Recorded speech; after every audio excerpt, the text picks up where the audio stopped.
serious TV drama podcast. I'm Scott, and climbing aboard the RV this week to join me, the substitute Steely Dan to my bumbling Boz Skaggs. It's, well, you know what? It's actually not Dan. It's Jamie. Hey, Jamie. Hey, hi. I'm not Dan. No. Sorry that Dan couldn't be here with us. Instead of, he's always gone. He grabs his breakfast and then he runs out the door. He goes and hangs out with Lewis. Yeah, Dan apparently had a bit of a cough today, so he's probably all loopy on, cold medication or something like that. I was imagining it was a tubercular cough like Walt has. Though I believe we've experienced Dan coughing on the podcast before. I know we certainly encountered him sniffling over the years. That's been that was a trope for about a good year or two. But anyway, so unfortunately Dan will not be joining us this evening. I'm sure he'll be back for the next one. So it's just Jamie, which is cool. Just me. Yeah, that sounds like a bad 80s sitcom. Hey, it's just Jamie. Anyway, we are here to uncrack the seal on season 2 of Breaking Bad. Now, as y'all probably know already, we are going to cover the first 7 episodes. And then we will be back, presumably Dan as well, in 3 weeks' time to discuss the final 6. Because, that's how we roll. And by the way, the final 6 episodes of season 2 are pretty amazing. But that's not what we're talking about tonight. We're doing the first half. So let's kick it off with the first episode of season 2, which was 737. Now, this was written by Jay Roberts, who had actually worked on a couple episodes this season, and it was directed by none other than Bryan Cranston himself. Now, let's kind of take care of that title right off the bat. The title of the episode has a double meaning, one of which is made clear during the course of the episode. It refers to the amount of money Walt wants to stockpile for his family to have after his death. But it also served as a piece of a cute little puzzle that Vince Gilligan and company slipped in for the overall season. As I suspect most, if not all of our listeners probably already know, so why am I telling you? But I'm going to do it anyway. The titles of the episodes in season 2, the first, the 4th, the 10th, and the 13th episodes actually spell out a phrase which ties directly to the mysterious cold opens of each of those episodes, and then is finally revealed what it all adds up to in the final episode of the season. And since, I'll save you the trouble of looking at IMDb if you guys don't remember, those 4 titles are 737, Down, Over, ABQ, which is the abbreviation that especially the airports use for Albuquerque. So you all know what that means. You've all seen the season. Why am I telling you this? All right, let's start. The secret's out, man. The secret's out. Oh, spoiler, Darth Vader's looks dead. Anyway, so we do have a cold open here, with it's that eyeball, it's the teddy bear. I'm going to say the teddy bear itself is fairly iconic. And it's also kind of fun just to think about it right now.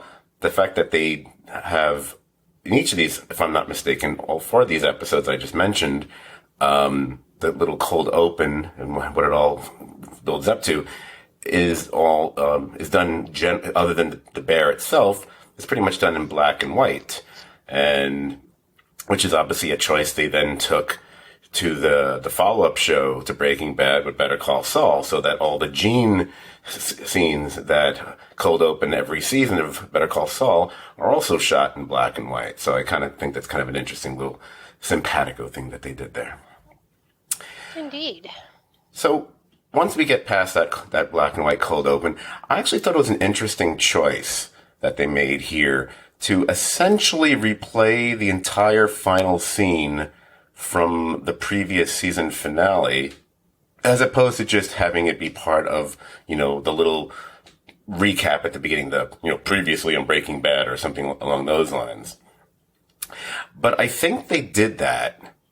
I think they really wanted to do that to underscore how this episode is literally picking up right from the moment that the other episode had ended, Yeah, absolutely. And if someone was watching this for the first time, and if you are, you probably shouldn't listen to this podcast because we're going to spoil the hell out of it for you. What are you doing? Get out of here. What's wrong with you? Although a good friend of mine, after years of me telling her, you really should watch Breaking Bad. I know your TV tastes, and you're a big Sopranos fan. You like this one, and that, you love Breaking Bad. And she finally has gave in a few weeks ago, and I think she just finished it a couple days ago. The funniest thing, she was like midway through season 5, and she texted me and something along the lines of, so Walt's the villain, and we're supposed to be rooting for Jesse?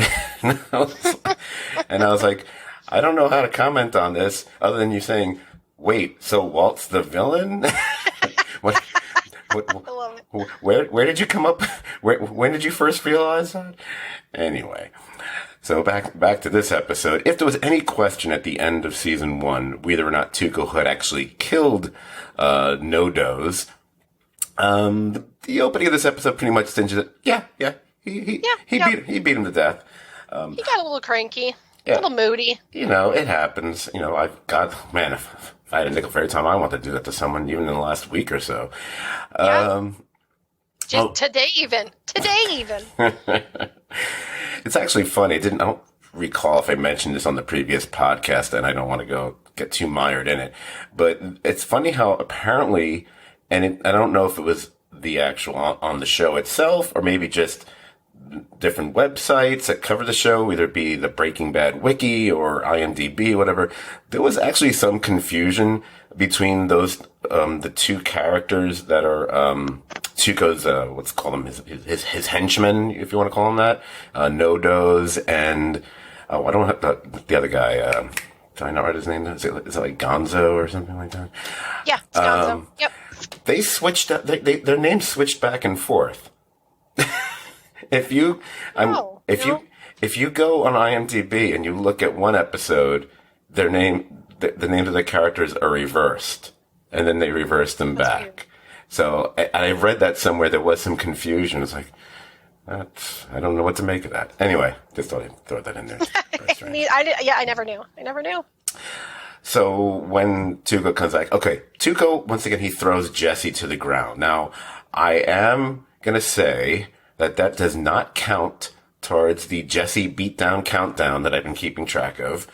Because I'm really curious to see just how many times Jesse Pinkman is beaten by someone during the course of the show. Because I'm thinking, he might be right there with maybe, like Michael Emerson on Lost as far as someone. Right. And it seems like they have a really similar build. So apparently just like, that's the build you want to be if you're going to be continuously beaten and still survive. Diminutive. Yeah. So you had that whole scene play out that way. I do enjoy that when Walt comes back home, and one of the first things Skylar notices and makes a comment on is he's got because he's still wearing the Heisenberg hat, and I just because he just says something like new hat, because it's a sartorial choice that doesn't quite fit with the Walter White clothing line and fashion sense. Oh, yeah, in any way, really. But not from her point of view, anyway. Right. Although I wonder if in that moment, obviously she's got other things on her mind, certain cell phones and whatever. Oh wait, that doesn't happen yet. Sorry. But even though it's not like going out and buying a sports car or something, I kind of wonder if this is maybe it would register as, oh, he bought something that's so adventurous for him because, he's in this state of mind because, he's mortality. There's no doubt. I don't think there's a wife in existence that's been with a husband long enough to kind of see, a certain age gets reached and you kind of shift things up a little bit. Like, gonna buy a cool hat or a cool car, or, start wearing your band T-shirts from when you were 20. There's always, there's no way she wasn't like, oh, okay, well, we're just gonna let him have this because he needs to feel good about things. Right. Now, it's funny you should say that because what kind of shortly follows thereafter is what Walt kind of tries to do with Skylar. It's Walt. Walt basically uses inappropriate sex as a coping mechanism. Now, Yep. I don't know if I would necessarily, 'cause I don't know if you've listened to the first podcast, and if you didn't, Jamie, don't worry, because most people didn't, I'm sure. That's not true. A lot of people listen to it. I'm one of the things I'm trying to do throughout these podcasts is kind of like point out, especially when it's the first one of a series, specific Breaking Bad tropes and things that we're going to see repeated throughout the show, or things that they fall back on, or whatever you want to call it. And while I don't know if it's necessarily would qualify, I will point out that sex for Walt always seems to be connected to what he's experiencing in his criminal life. And I don't know if it's a matter of power or, it changes depending on the situation. Sometimes it is about power. Sometimes it's about fear.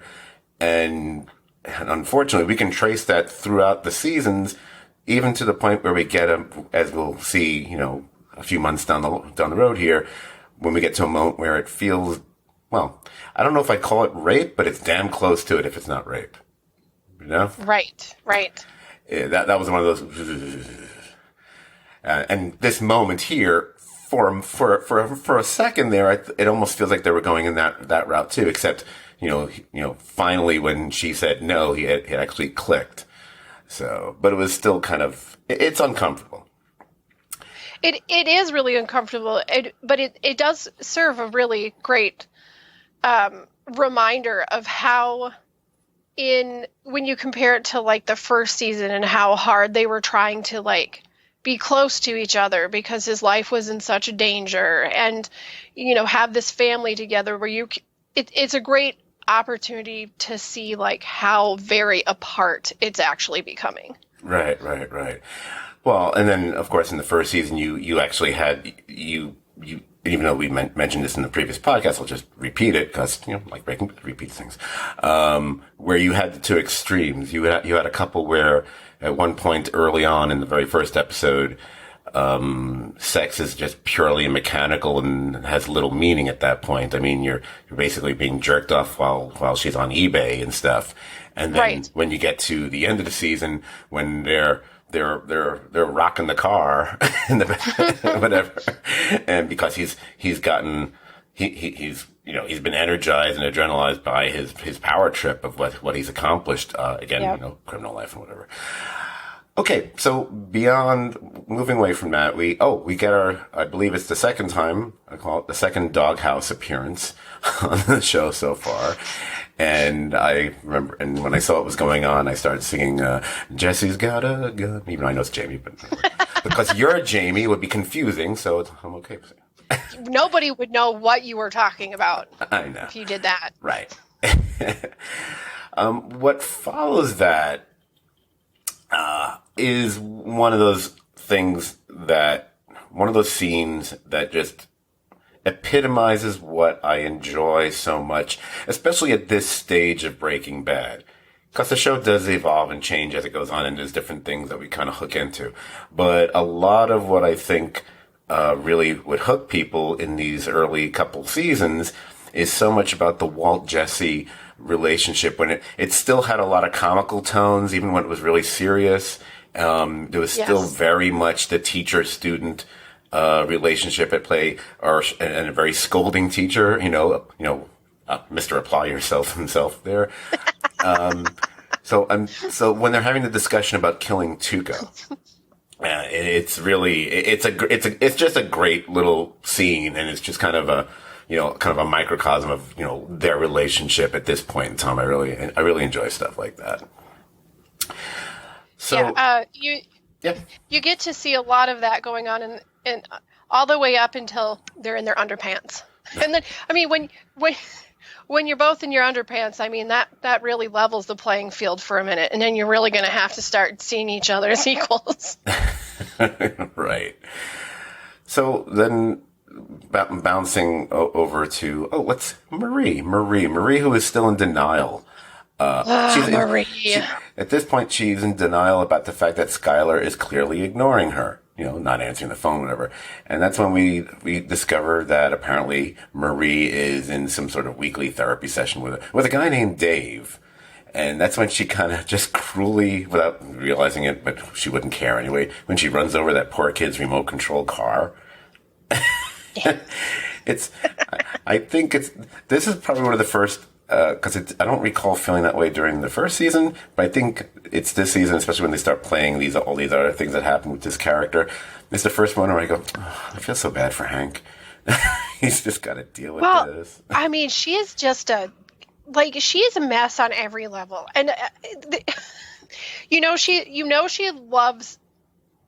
she loves her family, but there is this very, this very neediness, and in so many ways, she's like the man she married, where there's just like this shell of boisterousness, but hers is a little bit more like, hers isn't as like direct and bad jokes and obnoxious laughing.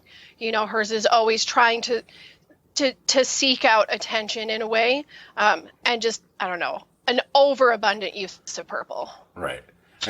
so much purple. She's also someone who makes herself feel better by putting other people down. And she does. And then pretend like she's one of those, how there's like those people who you can talk to them and they'll say something that kind of seems like a compliment, but then you walk away from them kind of feeling like crap. And it takes a minute to realize, like, oh, they weren't being nice. Oh. she's kind of got that. I never think she's being nice. I think she thinks she's being nice, but she never is. Right. There you go. She believes she's being nice. She believes she's the good person and everyone else is the one that has a problem. Yeah. I think in her mind, at worst, she's giving constructive criticism. We're like, no, you're just giving negative criticism. So, switching now, since we're talking about Hank, then we have like Hank and Gomez. They're watching footage of that methylamine theft. And it's clear to them that the robbers are watching. Well, they know their chemistry, but then they say, ooh, they do not have street smarts. And what's kind of interesting about this scene, and it's kind of fun, a little bit in season 1, and then certainly now in season 2, when you see these tiny little puzzle pieces start to form in front of like Hank, and of course there's no reason at this point he would ever suspect, his brother-in-law, but he makes a number of rather, I would call, astute observations. And it's almost like they're foreseeing the future issues that are going to be happening, not just with Hank, but with who those two robbers are, which we know are Walt and Jesse. So I like that they're kind of calling their shot really early on. It's kind of, I dig that kind of stuff, especially when, the writers and Gilligan always says that they didn't plan things out too far. And I was like, well, you plan some stuff in advance. Shut up. Anyway. Well, it's one of the really great things about the character writing in this show and in Saul is that there's not a single character that doesn't get the opportunity to show all these layers. Because you really, when he's working, when he's not being, when he's not goofing off and saying stuff to his coworkers, when he's actually working, when you see him thinking these things out, you realize like he is really good at his job. He is very smart. Right. Absolutely. He comes across as being not so smart when he's joking and stuff, but he is actually just highly intelligent. And it's funny because you've got somebody like Walt, who is, we know he's intelligent, but it's like that's what he pushes forward so much that he misses that there's other really smart people around him. Right. And probably we'll talk more about it, I would say second half of season 3 perhaps, and then throughout season 4, where due to, and because I don't want to get ahead of ourselves like months in advance, but it's after what happens to Hank later on, really it puts him in a position where it's almost like he becomes more reliant on his detective and deductive skills, whereas before he thought of himself as more of a man of action, whereas then he starts when he can't even get out of bed or when he's walking with a cane, and that's when he becomes, oh my God, has he been Columboing us this whole time? But it just a great character. It's like I mentioned in the first podcast. It's thankfully that writer strike happened and they changed their mind about killing off Hank, which was the original plan. So I cannot fathom, this story working out as beautifully as it does if they didn't have him. And I think that Walt, his character would have been, we would have missed a lot from him if we didn't have that juxtaposition between the two at the beginning, and then this really amazing crisscross that happens, right after this half of the season. Really, once we start hitting into season 2, we start getting this really dynamic crisscross of characters that's just so cool to watch. Right. Plus, it's almost like in Walt's non-Heisenberg criminal life, but Hank is part of that. And and it's like Walt has to have these moments with him all the time. Whether it be when they were playing poker in the first season or when they have a conversation. Right. And he's kind of fairly intolerable.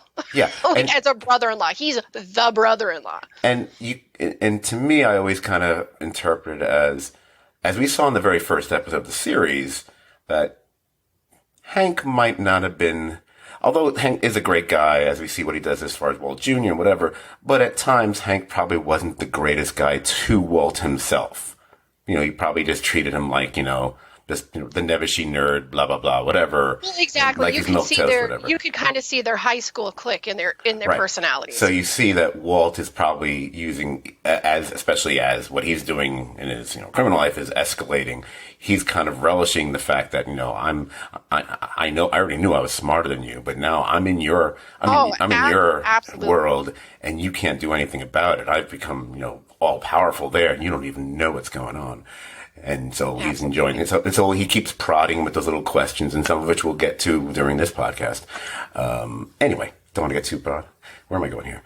Oh, so there's clearly an SUV outside Walt's house, which is confirming Jesse's fears, which is probably what leads Walt to, I guess, stay up all night in the living room keeping watch. And that kind of goes to Walt and Jesse getting together again. I call it the Killing Tuco Part 2 discussion. But now is when we get into sciencey stuff, and there's nothing we like better than Walt getting into science stuff with Jesse, because he gets excited about that, because it's the first appearance and mention, etc. And this is notable, ding. Oh, I can't hit that bell yet. It's the first appearance and mention of ricin, and we know that's going to be playing a part throughout this series from this point on. We probably kind of important. Don't touch those beans. They've got work to do. If I had a nickel for every time I told someone not to touch those beans. Anyway, that's not what they were intended for, lady. Anyway, so by the way, so switching over to Skylar, there's a moment where she's looking at a photo of her and Ted from years ago. We don't know that it's Ted yet, unless you've already watched the show, which of course we all have. I had forgotten about that. I kind of forgot that they kind of foreshadowed that she was going to go to Beneke when she was looking at that picture. I totally forgot about that until I saw it. So I thought that was kind of noteworthy. So.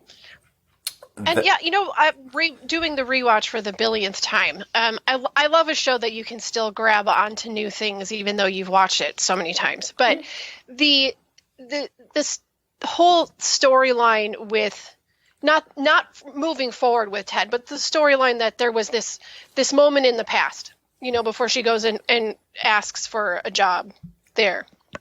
I thought it was great because up until then we see, again, we talked about, we've got the family and the connection, and then you get to see, okay, well, that Walt is is deceiving her, and she kind of seems to be falling for it. Okay, no, she does kind of see that something's not right, and then suddenly you get this just half a second where you go, but she has a past too. Mm-hmm. Wait a minute, she had a secret too. Right. And no, it's not the same as what we're dealing with Walt, but it's just, and it was not a lot of attention and drawn out on it. It's just this moment where you get to realize no, this family on the surface looks super, but picturesque, and they're just this great family, but all of them have got these secrets. Oh. It was nice to see her secret be exposed for a minute. Right. I would probably take it to not the extreme, just say I personally would feel that's probably emblematic of of all families. That if there's people, Yes, absolutely. if there are people and spouses and they don't have at least one secret, even if it's in their mind it's meaningless, and it's like, oh well, then you must be a big bore. Anyway, Skylar, back to Skylar. But it's very true. Right. One of the things I really enjoyed about this, I always love when you have characters bounce off each other that we don't often get to see interact that way. And it's when Hank comes over, basically trying to pave the way for Marie with Skylar. And Skylar has like this epic rant after Hank essentially says, we need to support Marie. Which, even on the face of it, never mind the fact that obviously they don't know about what Walt's actually up to, but really, you're going to tell this woman who's raising a kid who's, clearly, is disabled, and that's complicated as it is, and her husband has been diagnosed with essentially terminal cancer, and she's multiple months pregnant. Oh, but she has to support Marie. Right, because, Marie. Right, because it's Marie. Oh, and as I think Dan pointed out in the other podcast, it's always great because they mentioned the water heater. So, like, hey, water heater, yep. That's going to be important. So then we get one of those little short musical montages, but this time, instead of manufacturing meth, they're making the ricin. Later, Walt gets a call from Hank, and that is when they find out that Tuco didn't just kill No-Dos. It looks like, although we know it's not the case, or we'll find out it's not the case, it looks like he killed Gonzo as well. We'll learn a few minutes later, Gonzo accidentally killed himself when he apparently came back to move No-Dos' body. And just the way they act about that at the scene is just, yeah, okay. That's the way they are, I guess.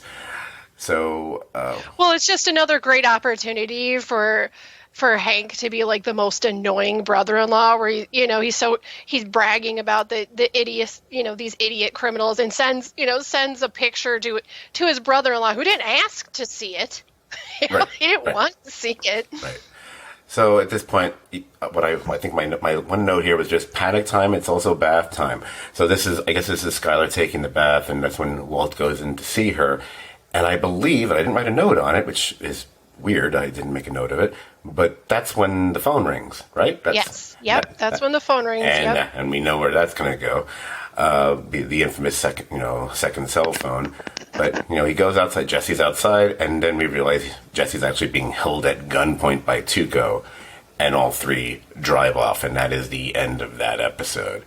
So it's interesting because we all know that season 1 kind of got cut short. That was supposed to have been obviously a longer season, but writer's strike, etc. Oh, and actually, right. AMC had also cut back the order as well, so they had to rejigger things. Because one might suspect the first couple episodes of this season, in some form, would have originally been part of season 1. I feel like the Tuco thing would have played itself out by the end of season 1 rather than overlapping into the very beginning of season 2. That's how I suspect they were going to do it. Except, as we know, Hank was supposed to get killed, not be traumatized from it all. Right. Yeah. And I could see where it would have fit very nicely in there. So yes. Do I hear dogs? You hear a dog. Okay. She has temperamental moments. We'll have to forgive her. It's okay. Hey, we're used to having pets on these podcasts over the years. So since I can't have one, at least we can have one in your house. And no, I'm sad. All right, so let's actually move on to the next episode. So look at that. See, that wasn't so bad. One down, many more to go. The next episode was Grilled, which was written by George Mastras, who we discussed in the last podcast. So don't need to discuss him again. There's the dog. And it was actually directed by Charles Hayde. Now, Hayde, interesting. Hayde has directed a ton of TV episodes over the past few decades. But he's probably, at least for me and maybe many other people of a certain age, he's probably better known to us as an actor. He's probably actually appeared in more episodes of TV than he's ever directed. And the thing that he's most known or recognized for, and these are people who were watching TV back in the early 80s, like me, he played Officer Renko on Hill Street Blues. Oh, Hill Street. So, major supporting player on that throughout the course of that show. Now, the reason why I'm doing a slightly deeper dive on Charles Hayde, and because he's the director of this episode and his Hill Street Blues past, what I want to point out is, if you watched if anyone out there remembers watching Hill Street Blues, you may remember the beginning of pretty much every episode of Hill Street Blues began with the sergeant. I think it was Sergeant Esterhaus. He would be, talking to all the police, talking to the troops, handing out the assignments, if there was a bigger mission for some to take on, whatever. It always ended with him saying, let's be careful out there. But, it was basically the guy in charge rallying the troops and what they had to do. And the first scene of this episode, after the cold open, is Hank prepping the troops at the DEA about Tuco Salamanca and laying it all out. I just think it's kind of interesting. It's weirdly mirroring a scene that Charles Hayde has been part of, literally 100 times, more than 100 times back in the 80s. I just thought, he kind of incorporated that. I mean, it's the script, I know, but it just, I don't think it's a coincidence. All right.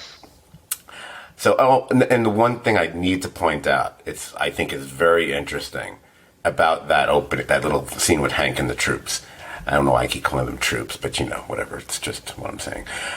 Beyond, he's talking about Tuco Salamanca, and beyond the whole backstory, it's interesting to note that at this point in time, the fact that his name is Salamanca doesn't seem to mean anything to them. Hank mentions a supposed connection to the cartel, but that's it. Right. So it's interesting. Right now, they, and this is the DEA, that they're not that far from Mexico where everything is coming in from and blah, blah, blah, blah, blah. But somehow they're not familiar with the Salamanca family as of yet. Seems a little, it's one of those things where I think it's one of those things, if you could retcon something about Breaking Bad, if Gilligan and Peter Gould, whatever could, that might be one of those things because, some stuff happens in Better Call Saul, which kind of implies just a little bit. They would know the name Salamanca. Just say. Anyway, some of these things you got to kind of let go. It's not perfect. It's just got to let go. It's like Star Trek. And why did the Klingons look normal in the 1960s and they look mutated? Anyway, and then they try to explain it in 2 sentences. It's like, no, that doesn't work. Worf, sorry. I can't believe Dan is not here and I am making a Star Trek reference. Oh my God. It happens. It happens to the best of us. Exactly. But before that scene with Hank and the troops, I did skip over to Cold Open because we kicked the episode off with one of those little Breaking Bad, again, the tropes or signature touches. They have this habit on Breaking Bad. I call it, they open with a little cryptic moment that we will eventually build up to much later on in the episode. And in this case, it was Jesse's bouncing Monte Cristo, the car. And there's a shitload of shell casings everywhere. So we know, I love it. Something big and violent has happened. We just got to wait to get there. So obviously, when the previous episode was Jesse and Walt being taken by Tuco, we're back to, what's going on, at the Walt household, whatever. Well, Walt's missing. And, they're trying to figure out what's going on. Hank has brought in, someone from the police force, to try to track him down. And that's when the second cell phone gets mentioned. Or comes up. And we know that's going to become a thing for Skylar. And I think it's that she pins all her issues and disbeliefs with Walt on that second cell phone. But again, we're going to get into that in later on, but you see it germinating here. But we're more interested in what's going on with Walt, Jesse, and Tuco. And we find out Tuco has apparently at some point stuffed both of them in Jesse's trunk. So I was like, oh, that must have been a fun moment. I kind of would have liked to have seen that moment, but I didn't mind that they had to skip it. But I kind of was just like, did they get in willingly? Watching him try to shove him in there. Yeah, I kind of wondered that. But yeah, it is the first time we see the missing Walt poster also. And by the way, as I might have mentioned before, if I haven't, I'm going to mention it right now. There is literally a missing Walt poster. I am touching it right now. It's right in front of me. So I have one signed by some guy named Bryan Cranston. Anyway, so yay for me. So, but apparently now Marie and Skylar reunited for the Find Walt effort. Although I think if we didn't already know from that scene from the other episode where she runs over the remote control car, I think it's pretty clear that therapy really isn't helping Marie any. No, not really. Mm-mm. And then when she starts to bring up that she's bewildered that, and then, there's no way that sentence is going to go anywhere good, Marie. Nope. Because what? You're bewildered that Skylar would believe that about her? Bewildered that Skylar would even return the tiara in the first place? And so, come on. Stop yourself, Marie. Stop it. Anyway. So if we bounce back to, again, we get to the meat of the episode with Tuco, and that's when we get to meet Hector Salamanca. We haven't told his name is Hector Salamanca at this point. He's just, Uncle Theo, which doesn't that just mean uncle? Anyway.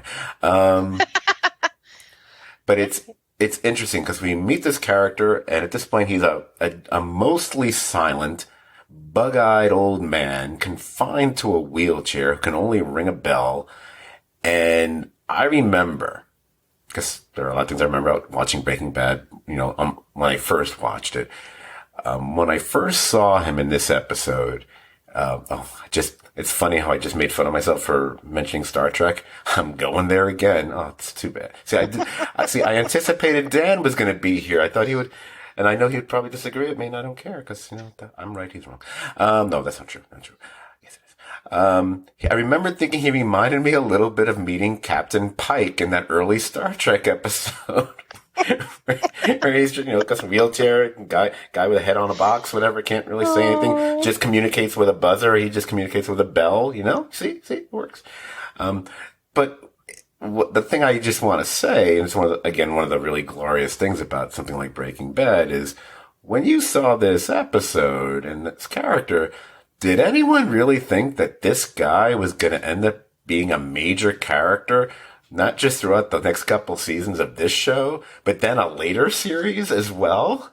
I know, it's crazy. It's so great. And I love watching the show with somebody or talking about it with somebody who's just finally now getting into it. And like, you guys don't even know. You have no idea. Right. Oh my gosh. Oh Lord.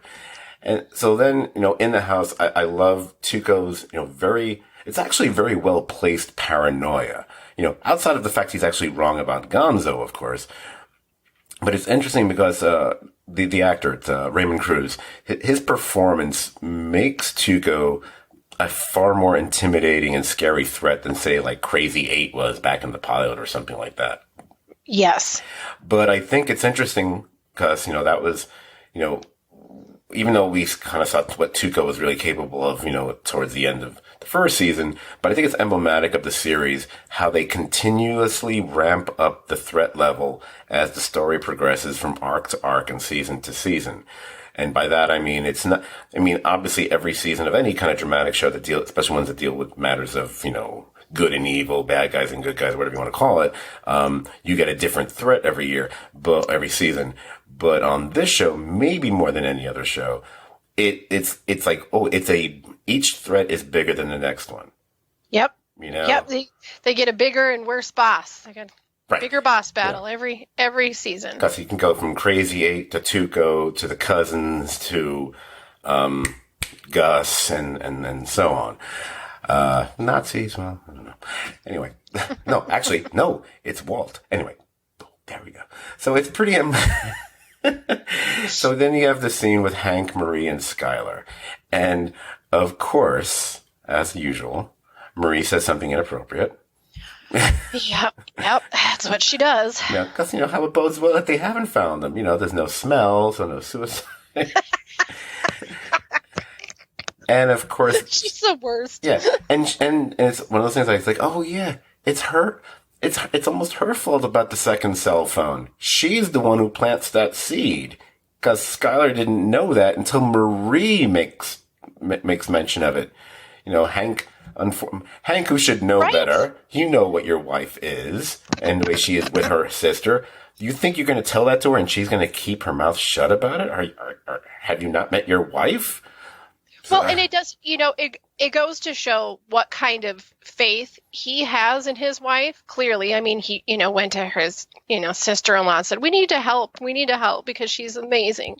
But, but then also it just shows again, Marie's lack of caring about other people, even if she thinks she cares about other people, because if someone that you cared about was going through this, you would be incredibly delicate in how you brought up the second phone if you were even the one who brought it up.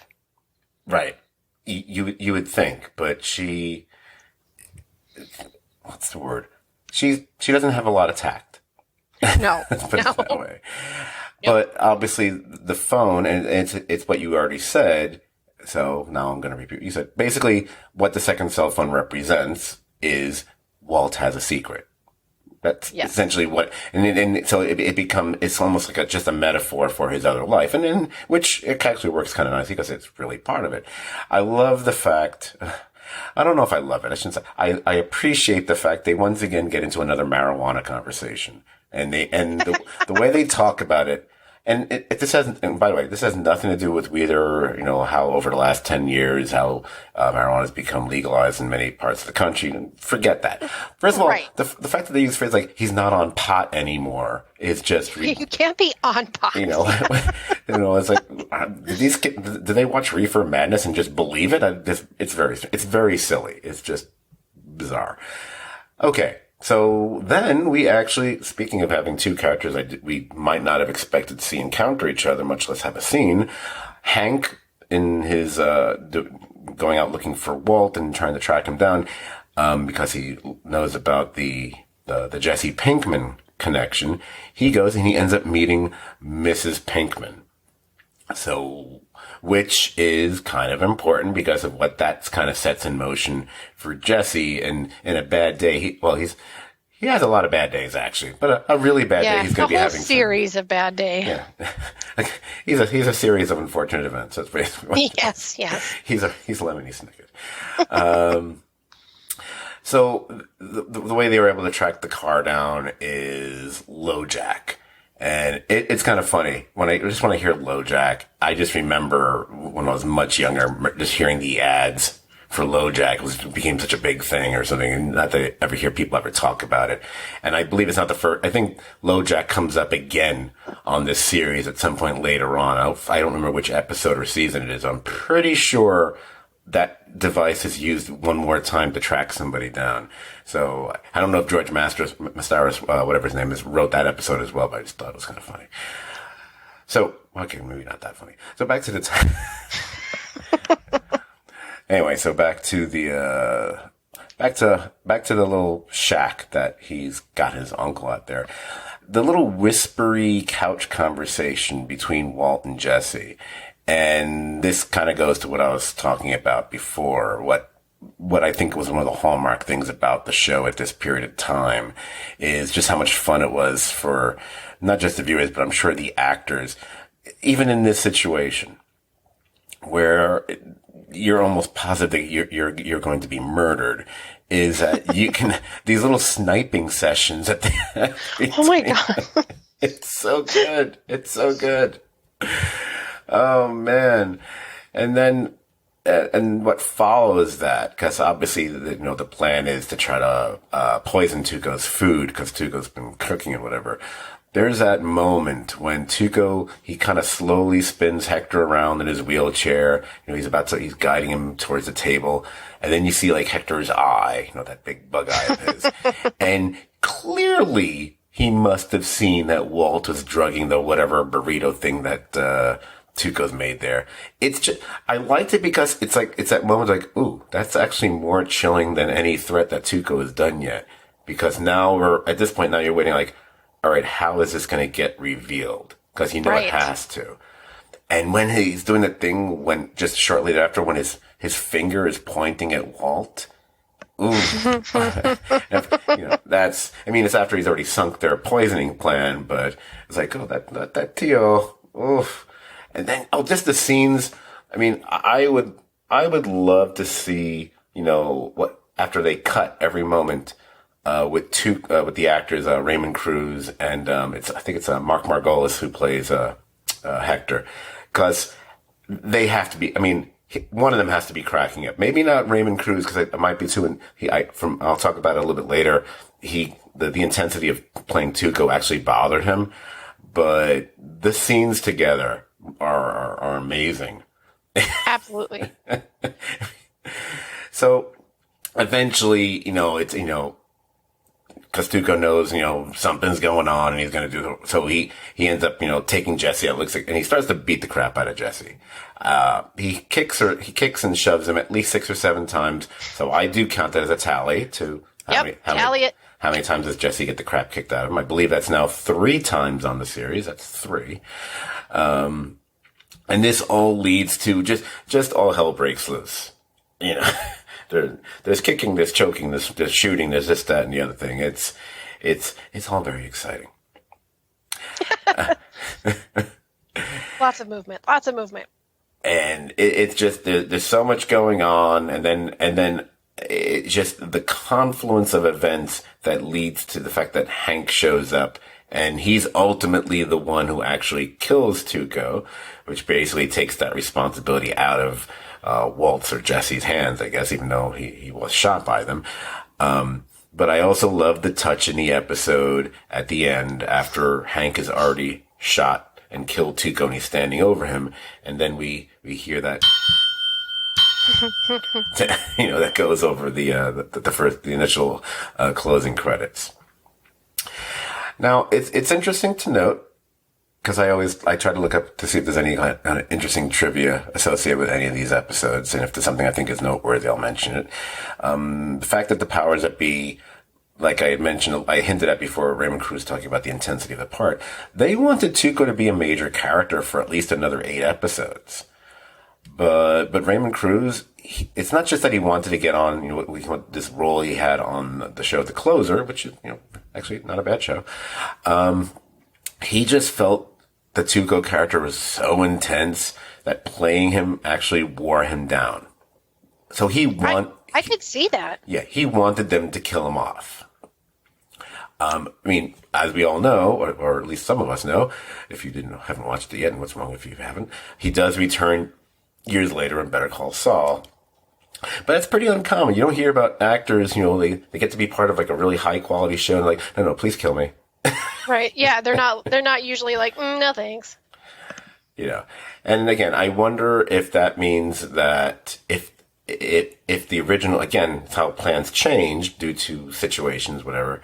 Kind of like when we were talking about the fact the original plan was to kill Hank at the end of the first season. Now you wonder, if they didn't kill Tuco here, and by still, Hank killing him and everything that happens, then how does the situation with Hank unfold for the rest of the season?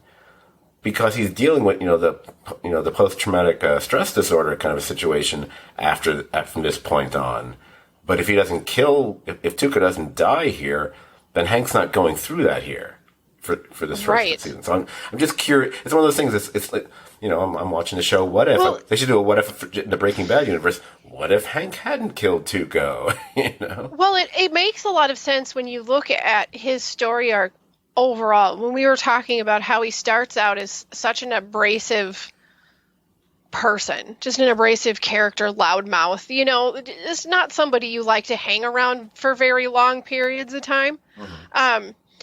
But it's like I always feel like the moment he's in the elevator, I mean, you'll get there. We're almost there. But the moment he's in the elevator and his first real panic attack, from then on, his character is awesome.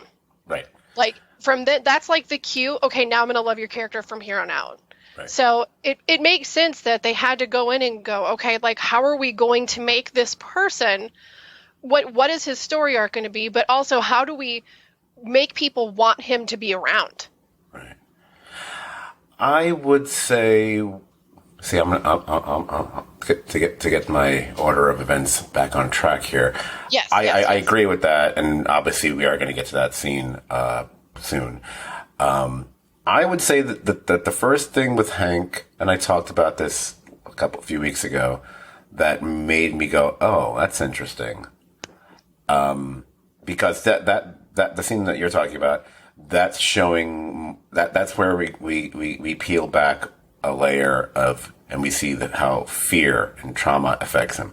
A different moment that I think really told me more about Hank, that told me he wasn't just this arrogant, blowhard, blah blah blah kind of guy, was when he is initially kind of disagreeing with Marie about how to deal, getting involved with stuff with Walter Jr. because he doesn't want to step on the toes of the boy's actual father, because his dad. Yep. And because it technically in all honesty, he shouldn't have done that, because it's that situation, that was Walt's job to taken care of, and that's how he felt. And he's just, because it just, he doesn't want to replace the boy's father, since his father's still, his father hasn't died yet, Right. But that that was the thing that kind of made me go, I remember watching the first season, that was one of the first things that made me go, oh, that's interesting. There's a little bit more going on here than I expected.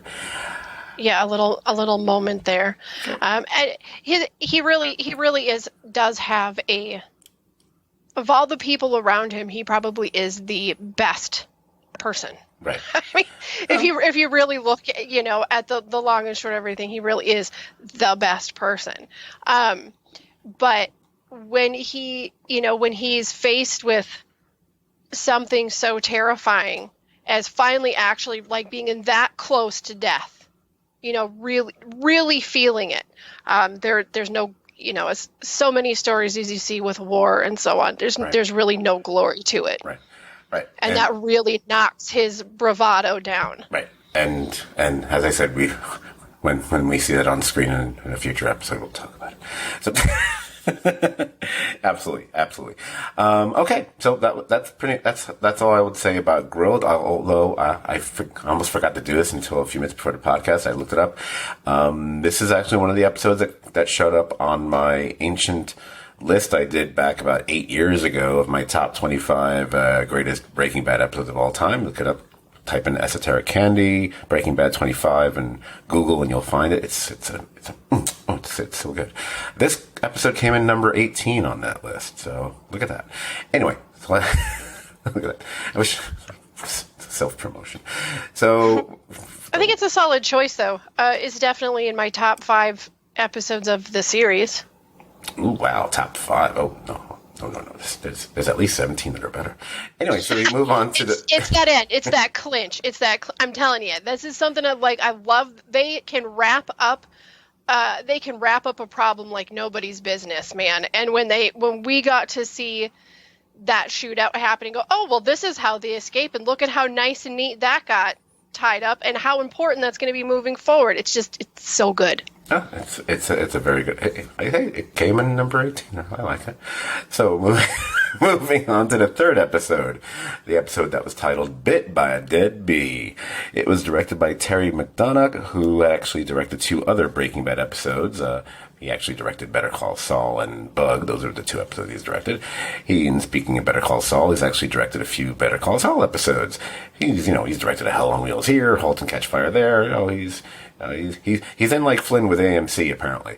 And the main writer on this one, pushing aside a lot of the story editors on, this episode and others, was Peter Gould. And I think between the last podcast and just in general, we all know who he is. So let's just move on. The title of this episode. Now, y'all might remember, if you were listening, a number of titles from season 1 were taken from quotes from movies. And we are doing that again here. Now, what's kind of funny to note about that is that when Peter Gould and his peeps were working on this episode, they had initially told Vince Gilligan that the title was taken from a quote from The Treasure of the Sierra Madre, which would actually, if true, would actually be cooler than all the quotes from season 1. And those were fine movies, Sweet Smell of Success, Fargo, and what was the other one? Oh, Cool Hand Luke. But because Treasure Sierra Madre is a fantastic movie, a true showcase of the brilliance of Bogart, and also the fact that it's a movie that's about the story of how greed and pride are a man's downfall, it becomes a really nice parallel to the story of Breaking Bad. I was like, oh, it's perfect. Except, guys, here's the problem. You got it wrong. You picked the wrong Bogart movie. It's not from The Treasure of Sierra Madre. It's actually from To Have and Have Not, the classic Bogart and Bacall film. And, you know, and this is when you look, this is when you know how great movies were at one point in time. Not just a film that was directed by Howard Hawks, who's one of the great all-time great directors of that era. It was based on an Ernest Hemingway story, and it was written by, you know, Jules Furthman, who's the screenwriter who was behind, like, The Big Sleep, Rio Bravo, Mutiny in the Bounty, you know, and some other guy you might have heard of named William Faulkner, you know. Yeah, guy who won, like, Pulitzer Prizes and Nobel Prizes for his writing. You know, no big deal. Anyway, you just don't get that kind of level of writing talent that, you know. But when you look at who worked on movies back in the 40s and 50s, and you realize, oh my God, William Faulkner, Raymond Chandler, John Steinbeck did screenwriting. It boggles my mind. Now, we make a big deal now because Stephen King wrote something. Oh, please. And I love Stephen King, but come on. Anyway. Gotta get that out of my system here. So let me get back on track to TV and this episode. And we have Walt and Jesse taking a long walk. It's slightly reminiscent of something we're going to see in future journeys, such as Walt in that barrel and Ozymandias. Or maybe we can look at Jimmy McGill and Mike in the 5th season of Better Call Saul, the Bagman episode. So it's another thing they seem to like to do. It's like, let's just have our characters just have to wander around the desert for a little while. You know? It is definitely a good place to shoot. You're going to tell a story that's between the two characters without all of the other. Go to the desert. Right. Or the ocean. True. And both provide excellent views, but they also represent an environment that is in some way dangerous or at least impacting the person and their health. You know, either be the blazing sun of a desert or the risk of drowning or, I don't know, sharks in the water or something. Now, one change here that we discovered through their conversation, even though they don't fill in the blanks for us because we're going to see it filled in as the episode moves on, is for a change when Walt has a crazy plan, he actually tells someone about it. It's not just him doing it and then people finding out after the fact, which is what he had done before. Now, Jesse actually is on board from the get-go. And we see this play out initially with Walt in the supermarket. His little naked stroll through the supermarket aisles and whatever.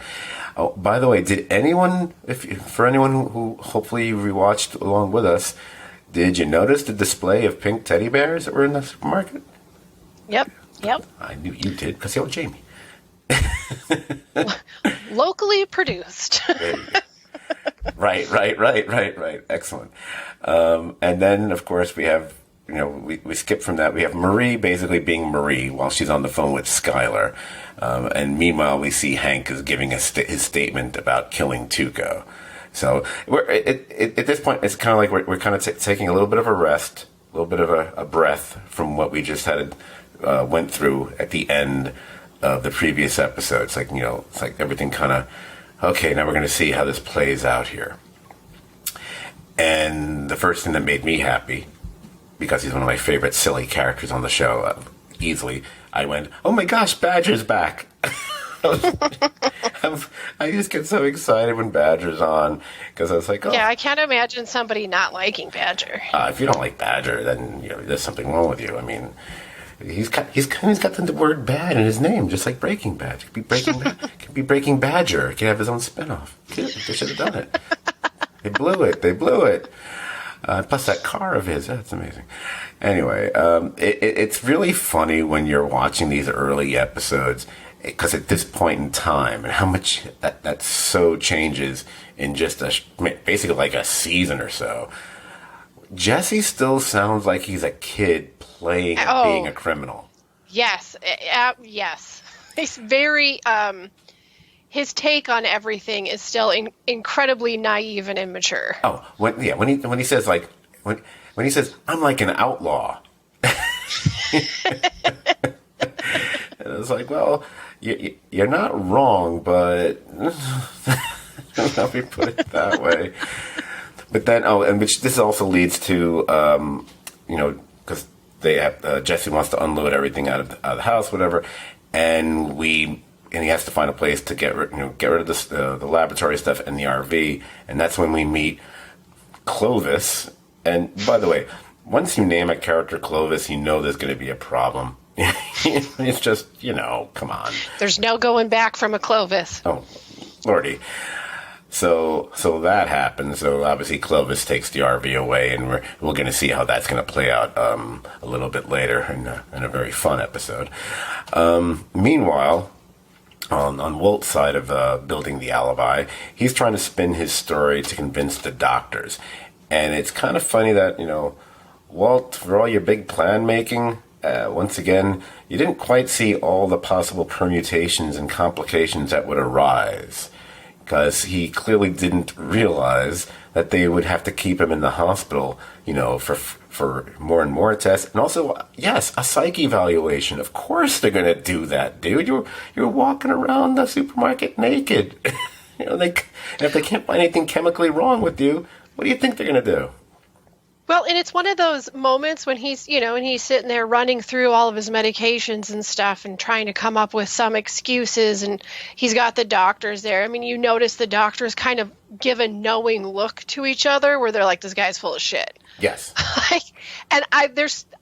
That's another tally you need to put in there, like all these different times where Walt truly believes he's the smartest person in the room, and everyone's like, can see through that lie. Right. Well, I decided from early on, I momentarily considered wanting to keep track just on the Walt lie-o-meter, and then I decided, you know what? It's too much. I can't. There's too much of it. And I mean, that is the nature of the situation and his character. Right. And it's also interesting to see at which points in time we believe Walt is actually a good liar, and which times he's not such a good liar. Yep. The problem with that evaluation, although, is because we always know that he's lying. It's interesting when we don't know, but we haven't gotten there yet. That we will see that at some point in time.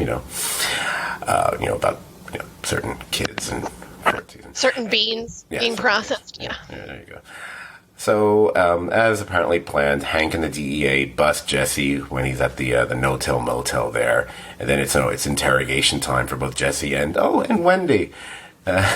Wendy, the character I still want to see show up. I still want to see her show up on Better Call Saul.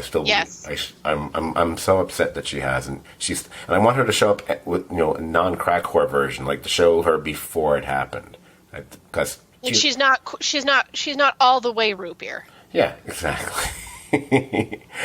So we're crisscrossing between the interrogations of Jesse and I guess Wendy too, if you want to include her in this. And that's also, you have Walt getting his psych evaluation.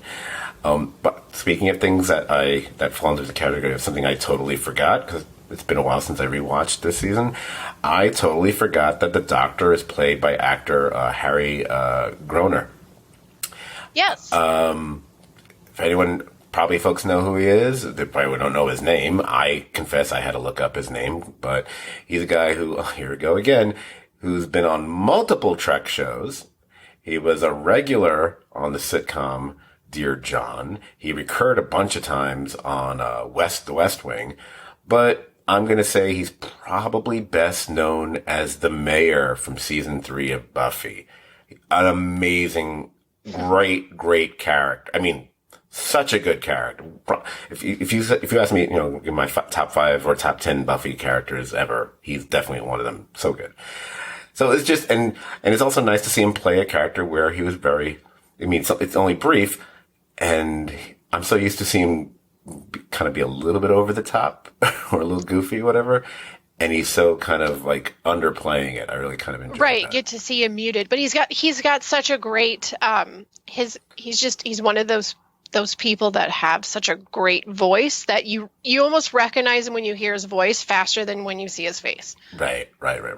And during this is when Walt is realizing, hey, these are the consequences of claiming that you were in a fugue state. But it's interesting when you watch this scene, and I will confess that I briefly considered including a clip of this scene in the podcast. I'm not going to.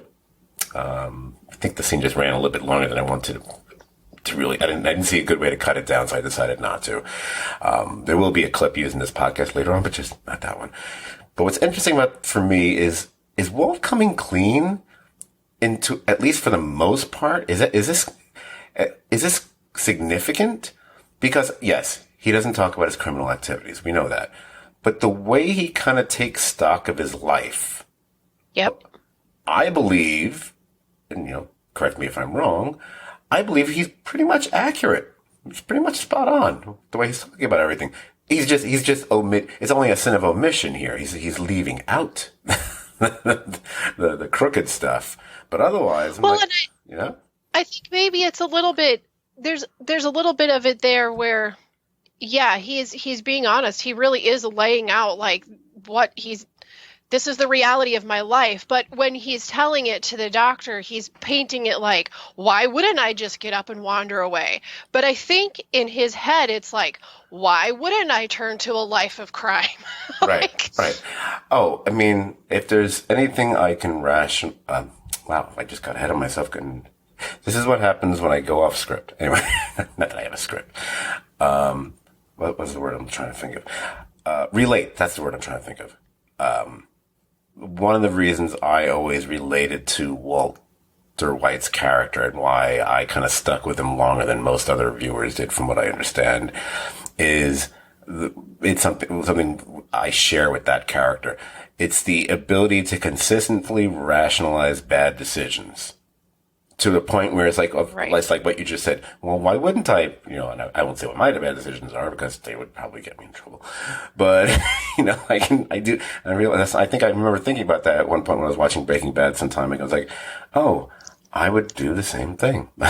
Absolutely.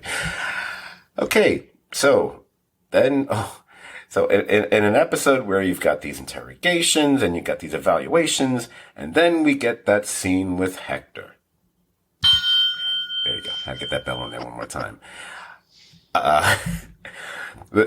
And of course, I wouldn't call it a trope exactly, but let's just say this won't be the first time that Hector will show up and basically just to screw with Hank. But, so yeah, obviously, Hank thinks he's going to be able to really, drop the dime on Jesse here because Hector's going to, literally him up. But it doesn't work out that way. Instead, he does something which I don't have a sound effect ready for. Although if I had my phone here, I would.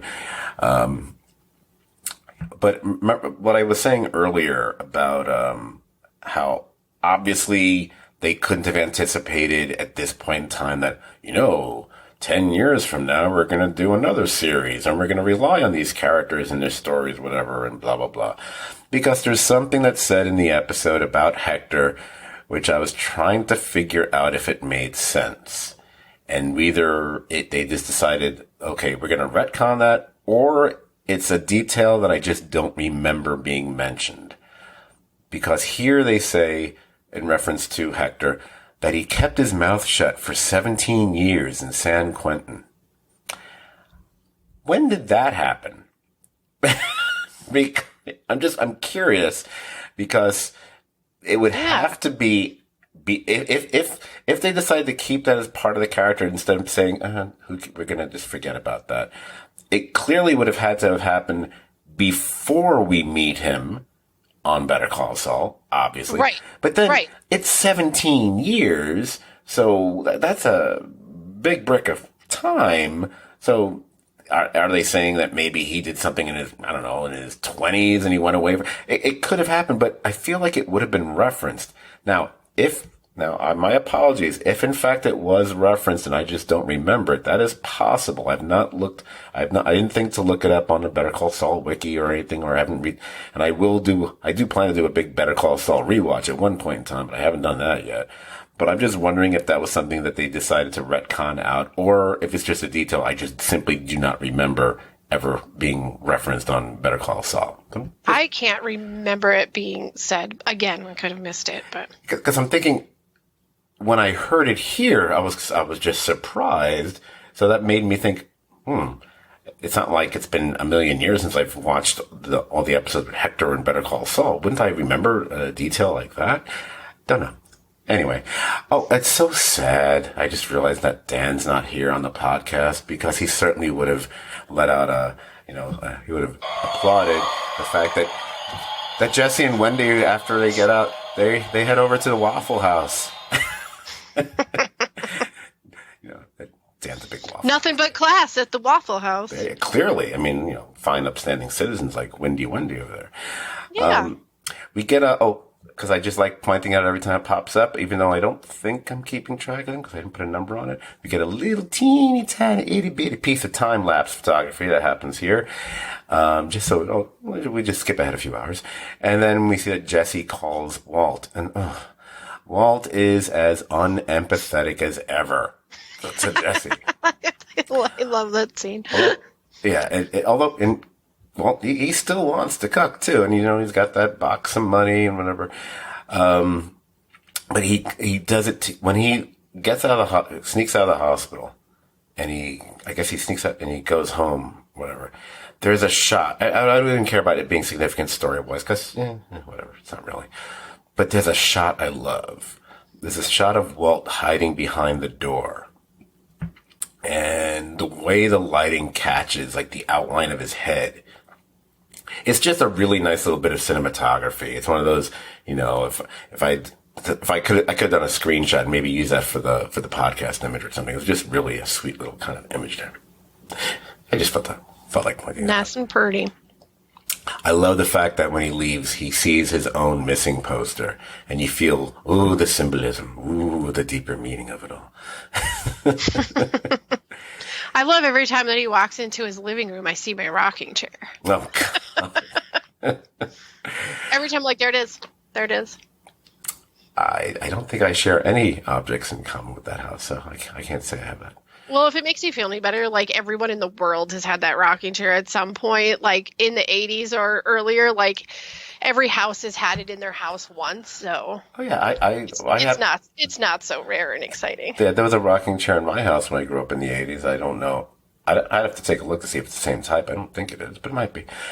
Anyway, we get a little surprise celebratory party for Hank where he gets the Tuco's grill and a little cube of lucite, and we'll be seeing that cube again. And then, basically, this is the bad part. When I start writing notes, and when I told you before, it's 4 words, and I have to what scene was that? Goes to see Walt.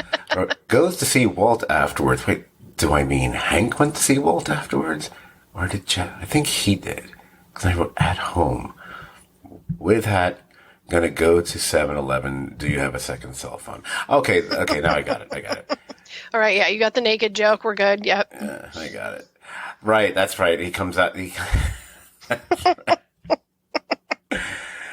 Right, but it's the way. This is also the beginning of Skylar acting a certain way, where and then the question comes up, but do you have a second cell phone thing?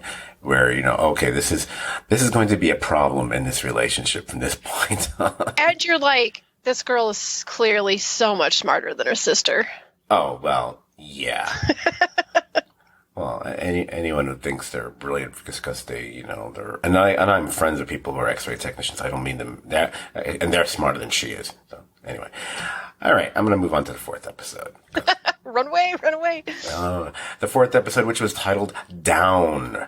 It was directed by John Dahl, and let me tell you something about Mr. Dahl. Over the past 20 years, this dude, he's definitely carved out a place for himself in directing TV series. I mean, it's an impressive list from everything.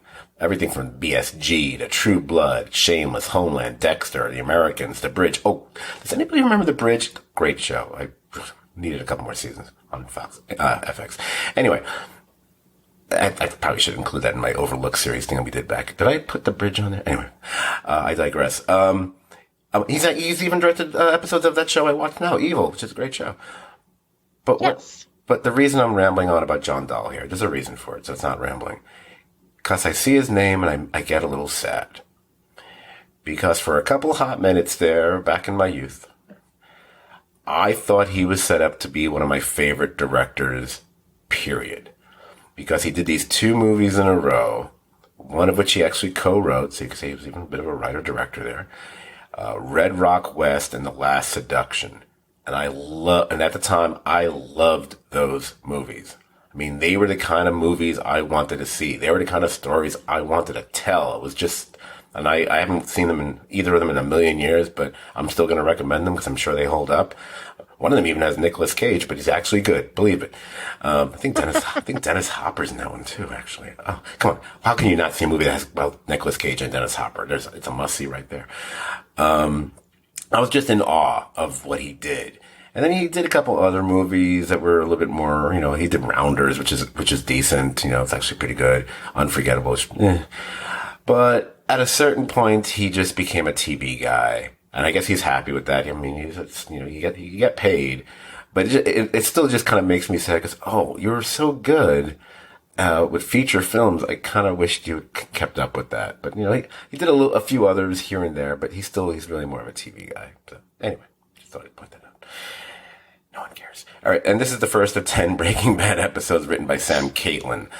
Sam Caitlin's a major dude. He became the main creative force behind Preacher, among other things. Okay. The title is Down. It fit into that phrase I mentioned earlier. And it's also how you feel as you watch poor Jesse throughout this episode. I mean, look, it may not be Theon Greyjoy bad, but man, his life really does reek after what he goes through, especially with that porta potty. It literally reeks at that point.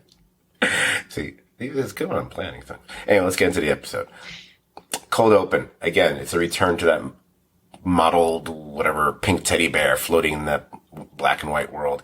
And now we see it's a row of evidence-bagged items. And I kind of dig the fact that there's an implication that the last item is Walter White's glasses. Yes, the glasses. I need like the dramatic chipmunk music or something. Dun, dun, dun. Now, it's funny because I haven't watched it in a while. I'm looking forward to getting there because part of me is like, are those actually his glasses and he dropped them in the pool? Or were they just part of other stuff that fell out of the plane? I'm just curious. Anyway, but I love that they try to do that. But my first question in this episode that I thought was, Jesse has a motorcycle? I don't remember seeing a motorcycle. Was it in the driveway and I just missed? Maybe I missed it. Was there did you see it? I don't remember seeing it. Because I think that would have stuck out to me. It's like, motorcycle? He has a motorcycle? So, again, I thought about going back. I was like, wait, I'm not going to go back and try to rewatch every driveway scene, but I think I would have noticed it. Anyway, I love that Walt and Jesse meet in a convenience store and they're talking over the aisle shelves the way they are. Too expensive.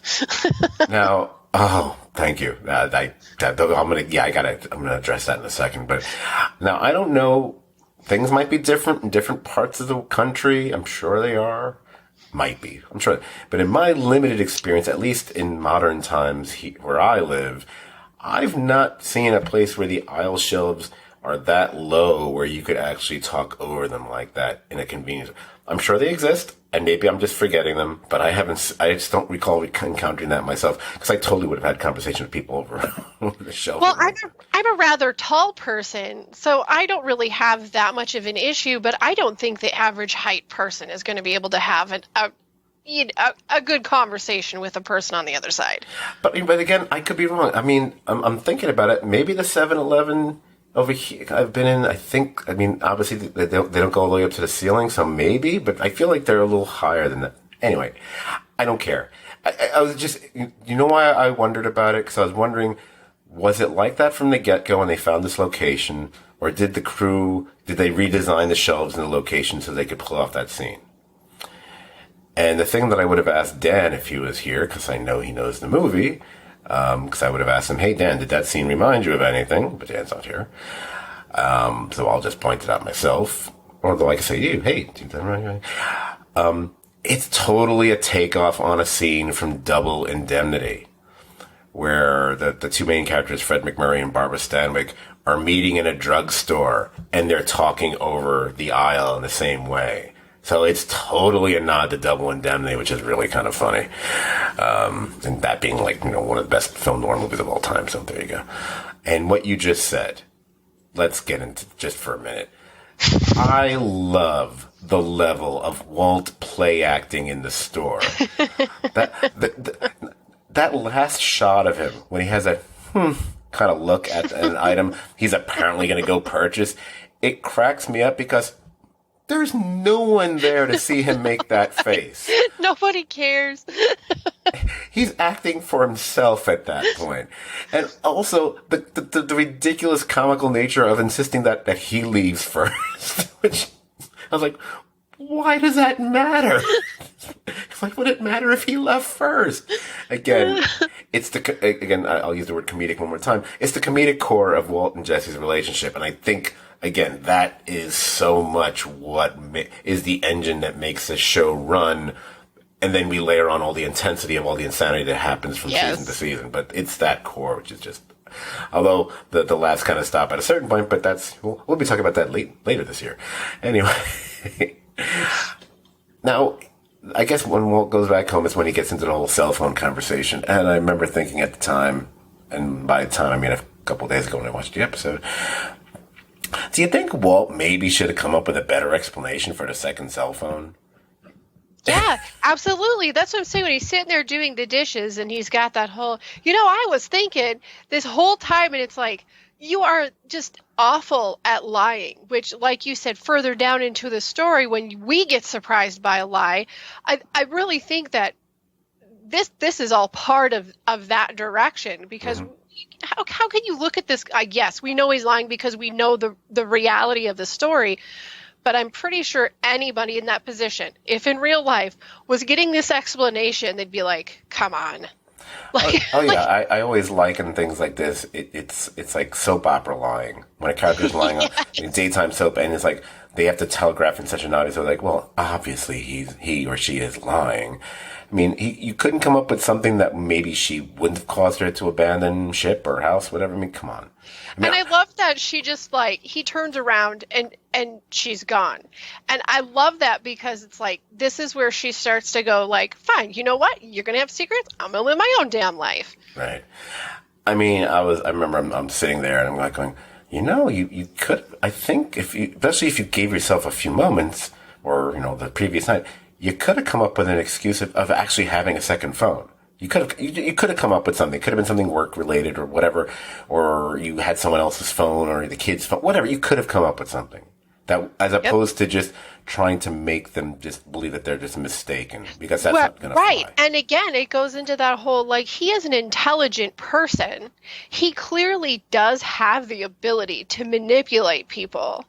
But at this part in the story, in this part of the game, he's still under this idea that he's just the smartest guy in the room. How would they even question him? Right. But I think part of his the evolution or devolution, however you want to phrase it, of his character is what you said before. He's going to get better at this. Yep.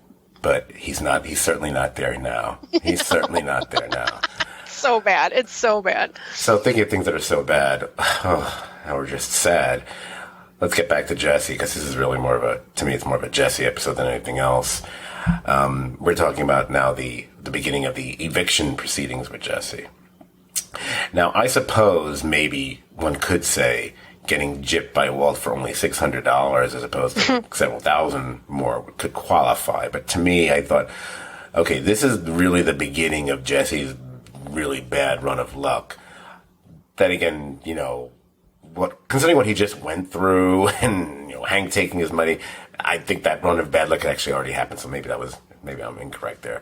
But I think this is more the first gut punch. Right. To pretend to use a phrase that Aaron Boone had used just a million times this year. I mentioned a baseball reference now. So, by the way, in this scene with Jesse not knowing what's going on, meeting basically with his parents and this lawyer dude, it's so cool watching the scene now. It's fun watching how horrible the scene plays out because you're just eagerly looking forward to the payback that's going to come later on in the series. Where you're like, Right. Oh, because I remember that's one of those moments that happens, obviously much later on where you get a feeling of, oh, that's satisfying. Yep. Yes. Big middle finger to the Pinkmans there, and the brother who never shows up ever again. He's hanging out with Richie Cunningham's brother. Anyway, so Chuck. So, and meanwhile, during all this, so I don't even want to get really. I don't find. I think it's important for the show, obviously, and the characters. I can't say I enjoy watching the Walt desperately trying to get back in Skylar's good graces and, whatever. No. Just, and by that I mean I don't really want to talk about it. So, but I'm sure I will, because there is something that's coming up soon. But I want to switch back to Jesse once again, because now, when Mrs. Pinkman shows up, just to help push him even further out the door, and you realize, oh my God, they're just stripping this place down and taking taking everything. What about these ice trays? Don't forget these ice trays. But it's so great the phone battle. The slamming of the phones on either end is just hilarious. Oh my God, of course. I mean, there's a lot of, it's like, I guess they went to the De Niro school of acting when it comes to slamming phones. Another thing that gets revealed, if you want to, I don't know if reveal is the right phrase, but that comes up in this episode is when Walt Jr. decides to start calling himself Flynn. That's so weird. It's still, to this day, one of those things like, what? I love that Walt is like, Flynn? Like Errol Flynn? It's like, okay, I'm pretty sure Walt Jr. would not be choosing to name himself Errol, after Errol Flynn. Although there was a scene in an earlier previous season where they're both watching a movie from a sci-fi movie from the 50s, so maybe Walt Jr. is into old movies. I don't know. But Flynn is just, why Flynn? Because he's in like Flynn, man. Again, a phrase that wouldn't be something I think Walt Jr. would choose. I like to believe that it's like some group of kids at school, like, finally included him at the lunch table, and then they cracked a joke about him being like in like Flynn, and like that's where it came. I mean, that's where it came from. Oh, so apparently his school is the same one that Marty McFly goes to in Back to the Future. For real. In 50s, I mean. Yeah. So, it's 23. It's the exact same school. Yeah, 23 Skidoo. Look, Anyway, so it's just like a Skylar now. I kind of enjoyed the fact that Skylar's really screwing with him. That I do. I do enjoy that. Yes. But then again, it's those phone calls and the slamming of the phone. It's just that frustration, the fact that Walt does not want to listen or care about Jesse.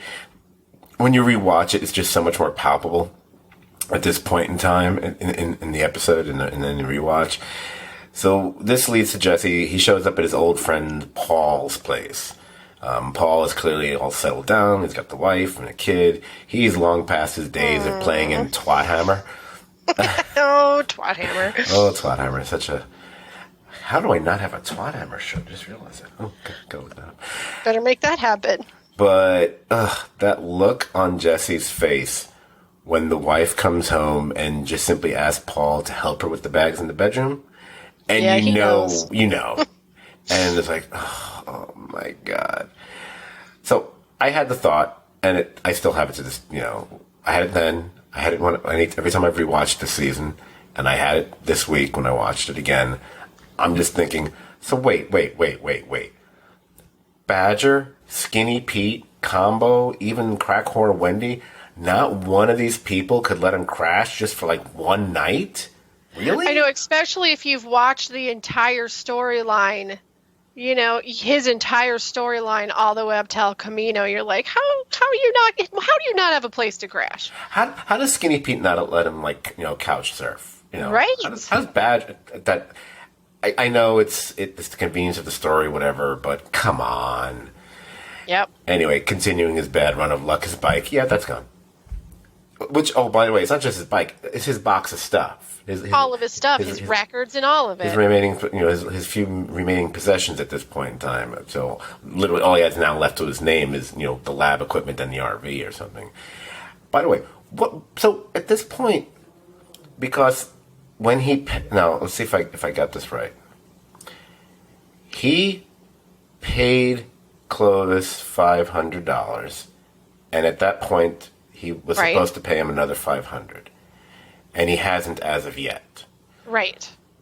He sees Walt after that, and that's when Walt gives him the envelope, and it's only like $600 as opposed to whatever. My question is, at this point in time, what did he do with the $600? He smoked it all. Because Walt says that that is what he did. Oh, you know what? Then Jesse, you deserve what happened to you. Sorry. Well, the reason why I think that really is legitimately what he did is because when his mom shows up at his aunt's house, like he's got the stuff like all over in his room and he keeps trying to hide it and he's talking to her. Right. Okay. So my general assumption is that's where the money's at. Okay. Well, then, it's kind of a version of you made your own bed, now you don't have one to sleep in. So I don't. Right. Okay. Because I kept thinking about wait, you had $600 12 hours ago. What did you do with it? Okay, he did smoke. I know there's a comment that's made like that. I didn't know if it was. Well, and it's so great you get these little moments of him because, like we talked about before, he says these things that are just very childish. Right.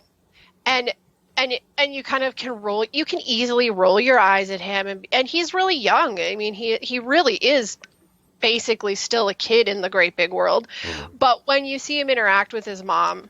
And you can see that, he's angry. Like when he's in the court with them, he's angry with them, and he's like shocked that they're willing to do this. Right. But when he actually sees her in the house, you can see like in their faces, you can see this like heartbreak that is happening between both, a mom and her son. But it's like my mom's actually here to kick me out. Like this is for real. Oh yeah, and plus they're both horrible. She slaps him. He calls her a bitch a bunch of times. It's right, bad, and it really does kind of start to change the way he interacts with other people. Interesting. So this leads to him trying to get into the I don't know if it's a junkyard or whatever you call it, where Clovis has the RV. He is able to scale the fence even with the barbed wire. He doesn't get stuck on that, at least. But no, he crashes through the porta potty. So that's covered awesome. in blue, covered in that blue again. And when he makes it to the RV and he's sobbing, and he eventually just he puts on the mask, and we can go and what that actually represents before he curls up into a fetal position. I would say, and this is where. It's like what are we like midway through was this the 4th episode of season 2, right?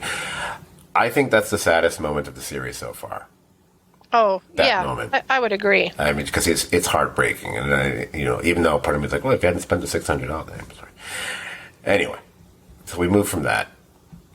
We have Walt and Flynn driving. Not sure. It's a funny scene. I love it's Walt trying to be a dad, but then his issues of control and being right, and Walt technically is right, but he should also understand that maybe his son and how he has to deal with things with his legs. Maybe what Walt wants him to do might not be the best idea. I don't know. I don't drive myself, but that's just my take on it. I will point out there's something. I'm wondering if it's a deliberate joke that the show is called Breaking Bad, and one of the things that happens in the scene is clearly Flynn or Walt Jr. when he's trying to drive that car, he's also braking pretty badly. Yeah, there's some bad braking. Yeah. Well, it's kind of a thing. I mean, it's like a common thing for a lot of people when they kids when they first start driving. The natural feeling of things is to put one foot on each pedal. So the kid's just being a kid. Right. What he's doing is absolutely normal for somebody who's not a driver yet. It just makes sense to put one foot on each, Right. and he takes a half a second and he tries to be a dad and say, nope, that's not, just because it seems like that's the right way, it's not the right way. But to watch him like struggle throughout the scene to keep his temper down, and, he's getting scared because the break isn't happening, but it's great because you watch all of that, and then you watch someone like Jesse do the most minor thing, and he just he's so harsh and it's such a critic, Right. to any other youth. So it's like you do get, seems like, God, you're being kind of being a dick, Dad, but also you're like, well, I can still tell he's your son. Right. Absolutely. So you haven't told him that he is a loser yet. No, he would never do that. He loves his son. So, speaking of Jesse, we'll go back to him, and Clovis finds him, and Jesse really needs a break. But, Clovis tosses Jesse out, but Jesse sneaks back in and busts the RV out. It's great. It's awesome. Very nice. Which also, we skip over. Walt and Skylar try to have a talk. That goes nowhere. There you go. It occurred to me, especially during that scene there, with that talk that goes nowhere, part of me was wondering, as people who know the show pretty well, there's been this kind of anti-Skylar sentiment. And I kind of wonder if that started to get its really major negative boost from like this episode and these kind of moments, or if it had already been a big thing before the whole second cell phone suspicions, whatever. Because I think at this point in time, people had not started to abandon Walt yet. I know that starts to happen with some people. It's with the events that happened in the second half of the season and then each successive season. But at this point in time, most people who are into and watching the show are still, quote unquote, rooting for Walt, and thus Skylar is seen as now a complication or an obstacle in that, and that's why they start not liking her. Or some of them. I can't speak. I don't want to make a generalization, but I was wondering. I would definitely think that that's probably right about the time. I know, like, there's always, for me, it was the first season for me that I was like, with her, but I've also said to quite a few people that about the show is with her character specifically, is I really started to like her a lot when she was no longer being deceived. Right. Gotcha. That makes, I could see that. I can understand that. I don't even know if I disagree with it at all. I don't know how I feel about it. I never disliked her, but there may have been moments where I was just like, ugh. But I'm like that. But I can say that about every character on the show, probably. Sure. So Walt and Jesse in the RV. It's a powerful and painful scene to watch. And when it gets to that moment when they fight, and this is not like the fighting we've seen before with them. It's not that funny. Right. And there's a point where Jesse is poised to like really just freaking punch the gasping Walt, like a killer blow kind of a thing. And Walt says, "Do it." And I remember at that moment, like, ooh, say, isn't there another moment that's going to happen in the future that kind of sort of has a weird parallel to this? Yes. Maybe it happens in the finale. Just saying. But what's great about the scene as far as for the character development is that this scene leads to Walt actually being human and helping Jesse as far as the money's concerned. I'm assuming I was a little confused about it. Like, I'm assuming he would let him take a shower, maybe give him something of his or Flynn's to wear. Right. You'd think, but hopefully. But I think this episode and this scene, what happens here, this was a major obstacle in their relationship that they kind of get past, at least for a time. And this is what, so it kind of makes them grow a little closer, at least for now. Obviously, we know it's going to be a rocky road, but it really boils down to an incredibly abusive relationship. But right, and I should say it's worth noting that it wasn't an even division of the funds, because we did see that Walt took that extra bundle for himself. Mm-hmm. But you know what? He will make him breakfast, so Okay, he gets points for that. And Cranston sure loves to make a breakfast. yes, and finally, in speaking of the thing about the anti-Skylar sentiment, I guarantee there are people out there who decided the moment, and this is at the end of the episode, the moment we see that Skylar is smoking a cigarette, someone who's like 6, 7 months, whatever she is, pregnant, and she's smoking a cigarette, that some of the anti-Skylar sentiment popped up because of that. Because I guarantee there are people who are like, oh, I can't like this character because she did that. And anybody who's ever been a smoker probably had a little bit of sympathy in that situation, because if she had gone and been mostly a non-smoker for however many years it was, and she does that when she's pregnant, and she's sort of the pragmatic human being that she is, it is a tool to show us how past being okay she is. Right, absolutely. Absolutely. It tells you so much about where she's at. Yeah. And yeah, absolutely. Okay. Bing, bang, boom. Next up, we can go to the 5th episode. The 5th episode being titled Breakage. Breakage was directed by Johan Renck. Now, Renck may even be better known as a music video director. This is a dude who's worked with like Madonna and David Bowie. But he also directed this and a couple other Breaking Bad episodes. Anything else that's significant? I don't know. He did a couple episodes of Bloodline when that show was still good. I would say he's done other episodic TV, but if I was going to give him a gold star for anything, his most impressive directorial achievement, it's not the episodes of Breaking Bad, although they're very great, they're good, they're maybe even great. He directed, or helmed, as I like to say, all 5 episodes of HBO's Chernobyl. This guy. Oh, really? Awesome. Yeah. And that was an amazing series. Yeah, that's fantastic. And here's where I'm going to get mired into the weeds with the writers here. The episode was written by a woman, Moira Walley-Beckett. Now, if that name seems vaguely familiar with our core Real Deal listeners, that's probably because I mentioned her when we hit number 1 on the greatest TV drama episodes of all time countdown. On that podcast, it covered a whole lot about Breaking Bad, but it eventually did focus on Ozymandias, which is an episode that she wrote and took the Emmy home for. Nice. She also wrote Fly, and she wrote Gliding Overall. I mean, obviously Vince Gilligan also had a hand in those episodes as well, but she is the writer. She's the one who got the award, And I started just looking at when I saw her name, and I remembered that she had written Ozymandias. I actually did remember that.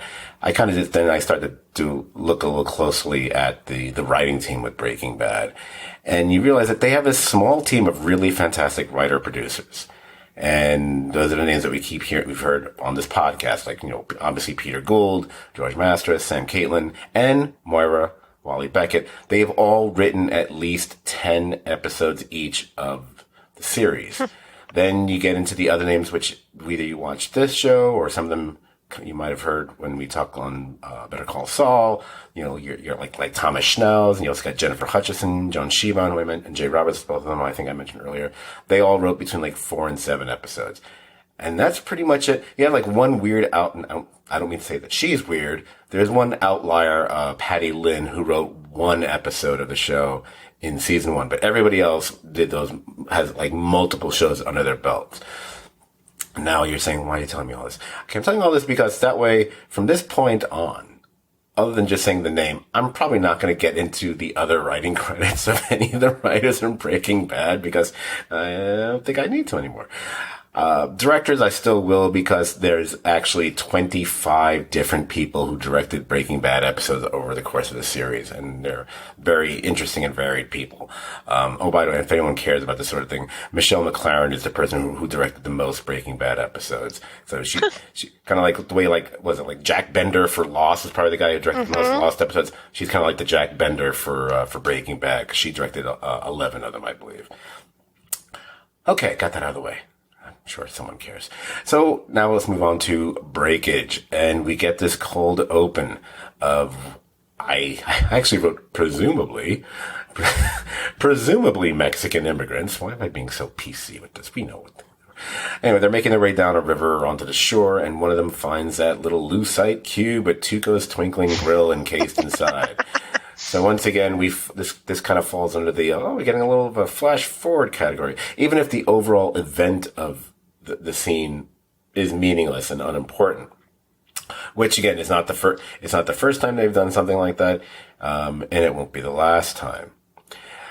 We move from that to these really striking visuals of basically what, and I think even if you've seen this for the first time, you kind of can figure out what it is pretty early on.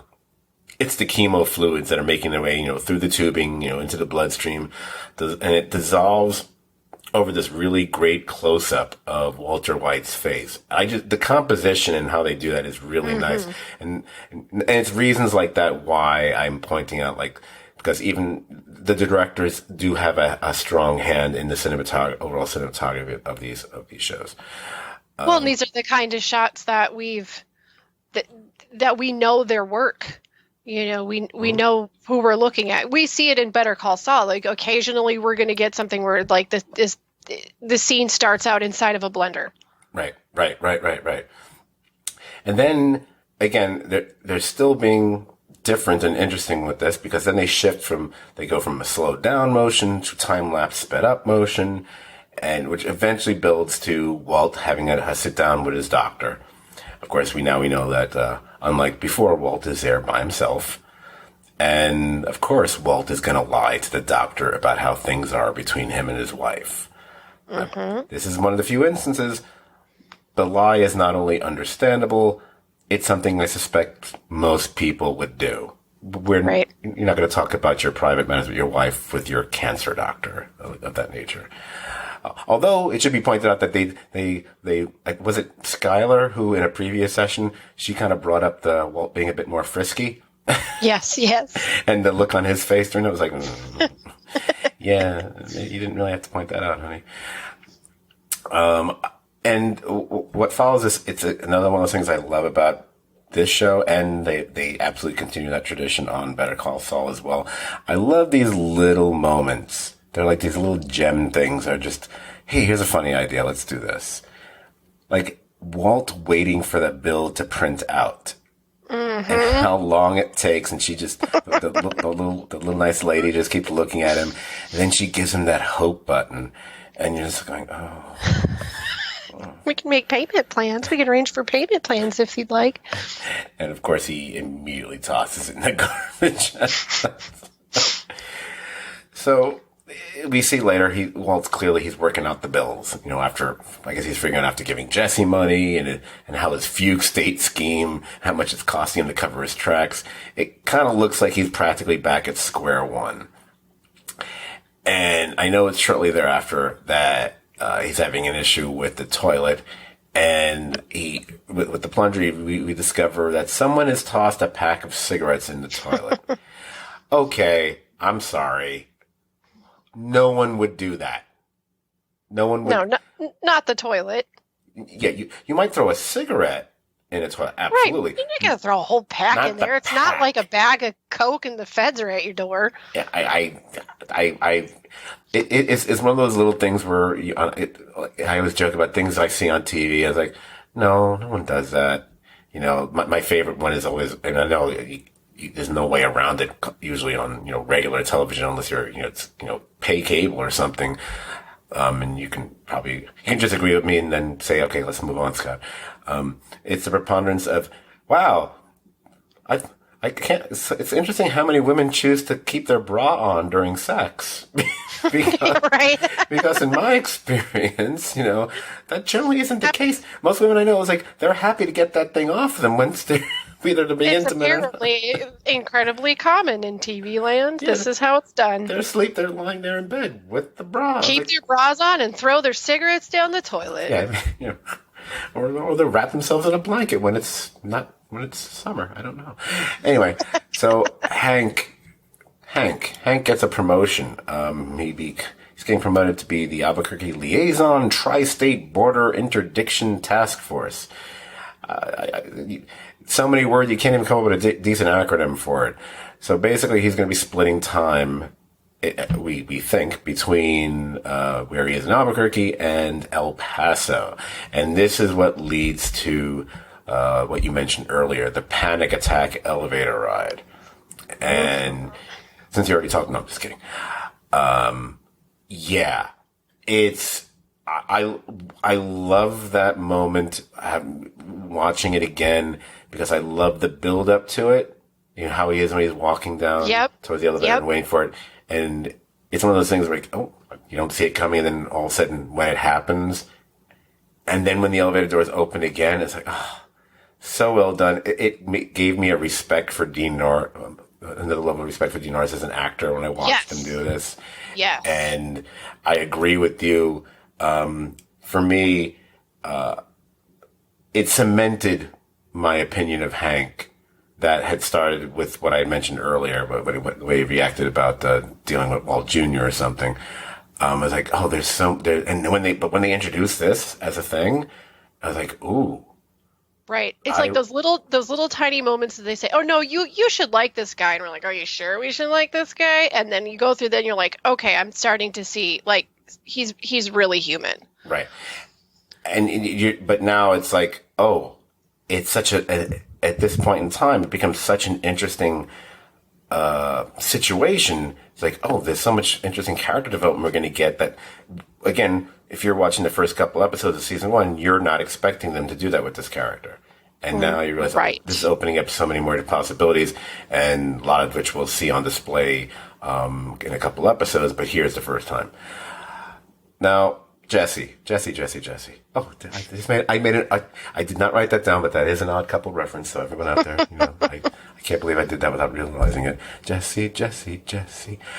When Jesse makes the deal with Clovis to store the RV, I do want to point out the first car he asks about on the lot, that's an El Camino.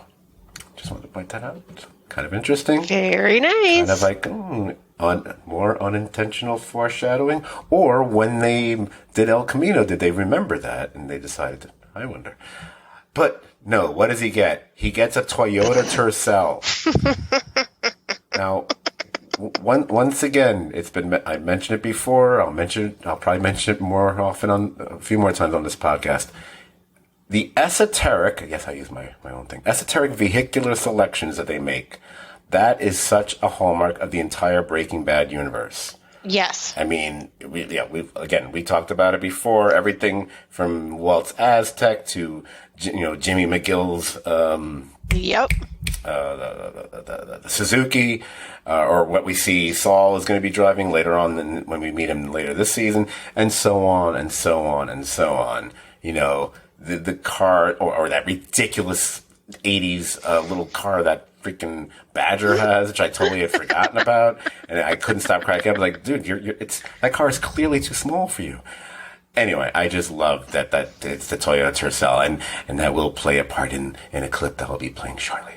But let's keep going with Jesse, because here, major first here, when we meet Jane for the first time. Oh, by the way, I believe Jane's last name, the character is Jane Margolis. I wonder if they got the idea from the actor who plays Hector Salamanca. I was like, hey, that's a good name. Let's name Jane that. Let us use it.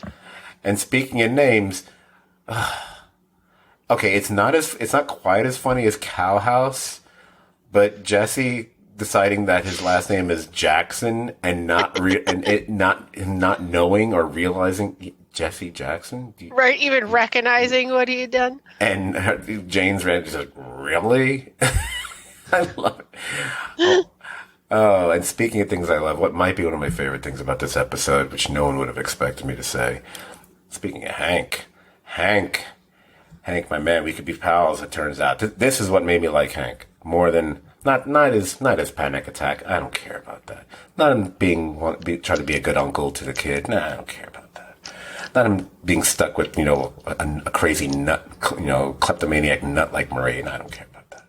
What I care about is that Hank riffs on one of my all-time favorite old beer commercial jingles while he's making his own craft beer. I know this. I know it by heart. I'm going to do it just to be an asshole because I can't help myself. When I heard him doing a takeoff on "Here's to Good Friends, tonight is kind of special, the beer we'll pour, must say something more somehow, tonight, let it be Lowenbrow," or in this case, Schraderbrow. I was like, oh, he's doing the Lowenbrow jingle. Does Lowenbrow even exist anymore? I don't think it does, but I remember that. It's like that and the, come to think of it, I'll have a Heineken. Those are like the two beer jingles I loved. I hated all the Budweiser ones, but those were, anyway. I just think it's amazing. I'm like, who is it, Moira who wrote this?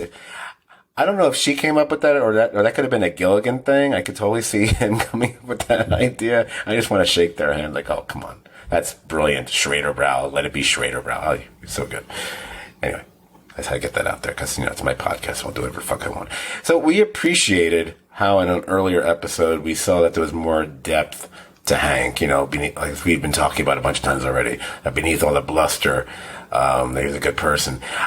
What I wanted to say, and the way I looked at it in this episode, is that we're peeling back that macho veneer. Yes. And we're showing his fears and we're showing his fallibility. And everything that we see for the rest of this episode, whether it's the fact he actually took a day off from work or what happens later on in the episode when, when he breaks that one bottle, and then later when they all start going, bing, bang, boom. I love that scene. I don't know why, but I had sort of forgotten it. In between my last watches, so when I was rewatching it this time, it took me half a second to remember it. And I loved that it did, because then I got that, I got to relive how much I loved it. Right. When because you're just like, oh my God, you think about, okay, anybody you hear crash bang, you hear this popping sound, like you're gonna be on defense. You're going to try to figure out what that is. There's going to be some fear. But when you look at what his job is and the level of stress he's currently under anyway, and that happens, it's like that, just how terrified he must have been. And then to find out it's his beer. Right. Oh, it's excellent. So speaking of things that are excellent, let's skip over to another great Walt and Jesse conversation in the RV. But in this instance, I'm going to say not only is Jesse making sense, because for the most part, they should realize there's going to be issues of territory and getting deep when they start to get deeper in the distribution side of, right. whatever. He calls Mr. White Walt. Yep. Now, unless I'm mistaken, I think that's significant. Absolutely. I think he only does it one other time on the series, much later on. Other than that, it's always, Mr. White. And since we mentioned Lost earlier, we'll use a Lost comparison. It's like when you hear Sawyer calling Jack or Kate instead of Doc and Freckles or something like that. Right. Because, I don't need to explain. But here it's done. But what's different about that, when Sawyer does it with those characters on Lost, it shows a more genuine bond between them and how he cares. When Jesse's doing that here, it's because, it's been teacher-student, but now I'm the one who knows what's what, and you're not. You need to listen to me now, Walt. So I kind of really enjoy that little moment there. So shortly thereafter, obviously, we get, Jesse gets a little crew all together, which I call, I have a bunch of nicknames for them. But right now I'm just saying, hey, you're all the guys who wouldn't let Jesse sleep over their house for like a night. Right. And it's just one of those scenes too, where it's like cringy, like you're just cringy the whole time because he's like, shortening words and talking about how awesome his pad's going to be.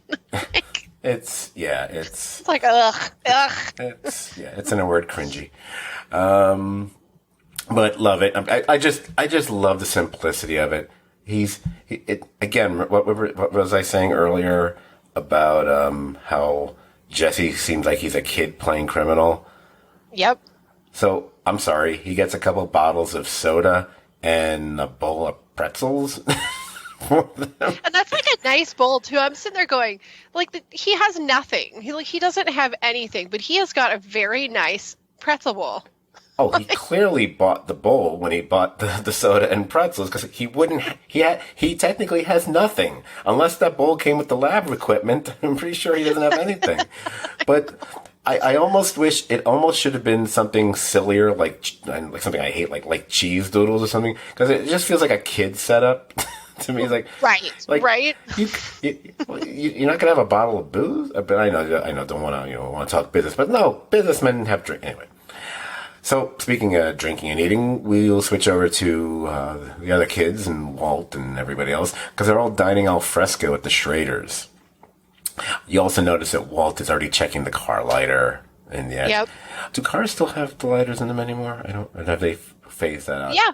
Okay. Well, I mean, 2006, as of 2016, they still do. Okay. I don't know past that. I can't give you my personal experience. Just curious, because I, again, don't drive. During the conversation, I believe it's Marie. I'm going to say we get a little bit of foreshadowing, because she does make a comment about human heads. Mm-hmm. And we know we're going to be seeing that in an episode or two. But then we get that Marie Schuyler scene. The apology scene, if you want to call it that. Now, I could be wrong, because maybe there's another moment in the next couple seasons. I think the only other time during the entire course of this series that I can remember even feeling a little bit sorry for Marie is probably towards the end, obviously, of Ozymandias, when she reacts to the news of what Walt says or whatever. Yeah. Yes. But other than that, I don't tend to be very sympathetic. I think, and I'm hardly. I'm sure that's the case with most people. But this scene, they pull it off. There is a moment during it where it's like, oh, she thinking about people's veneers and being peeled back. It's the first time Marie cracks, and it's like, oh, and it's kind of a reminder of like, yeah, you guys are sisters. At some point, you have to have moments or bonding moments like this, or where you actually seem to genuinely care or genuinely have issues. It gave me. I mean, it's funny. I talk like I hate Marie. I do not hate Marie. I actually love the character. She's maddening, but I love the character. But this was the moment that made me go, oh. That actress, she's got a few more arrows in her quiver than I realized. Much like Dean Norris with Hank. I say that because I'm drawing a blank on the actress's name right now, which I feel bad about. I should know her name.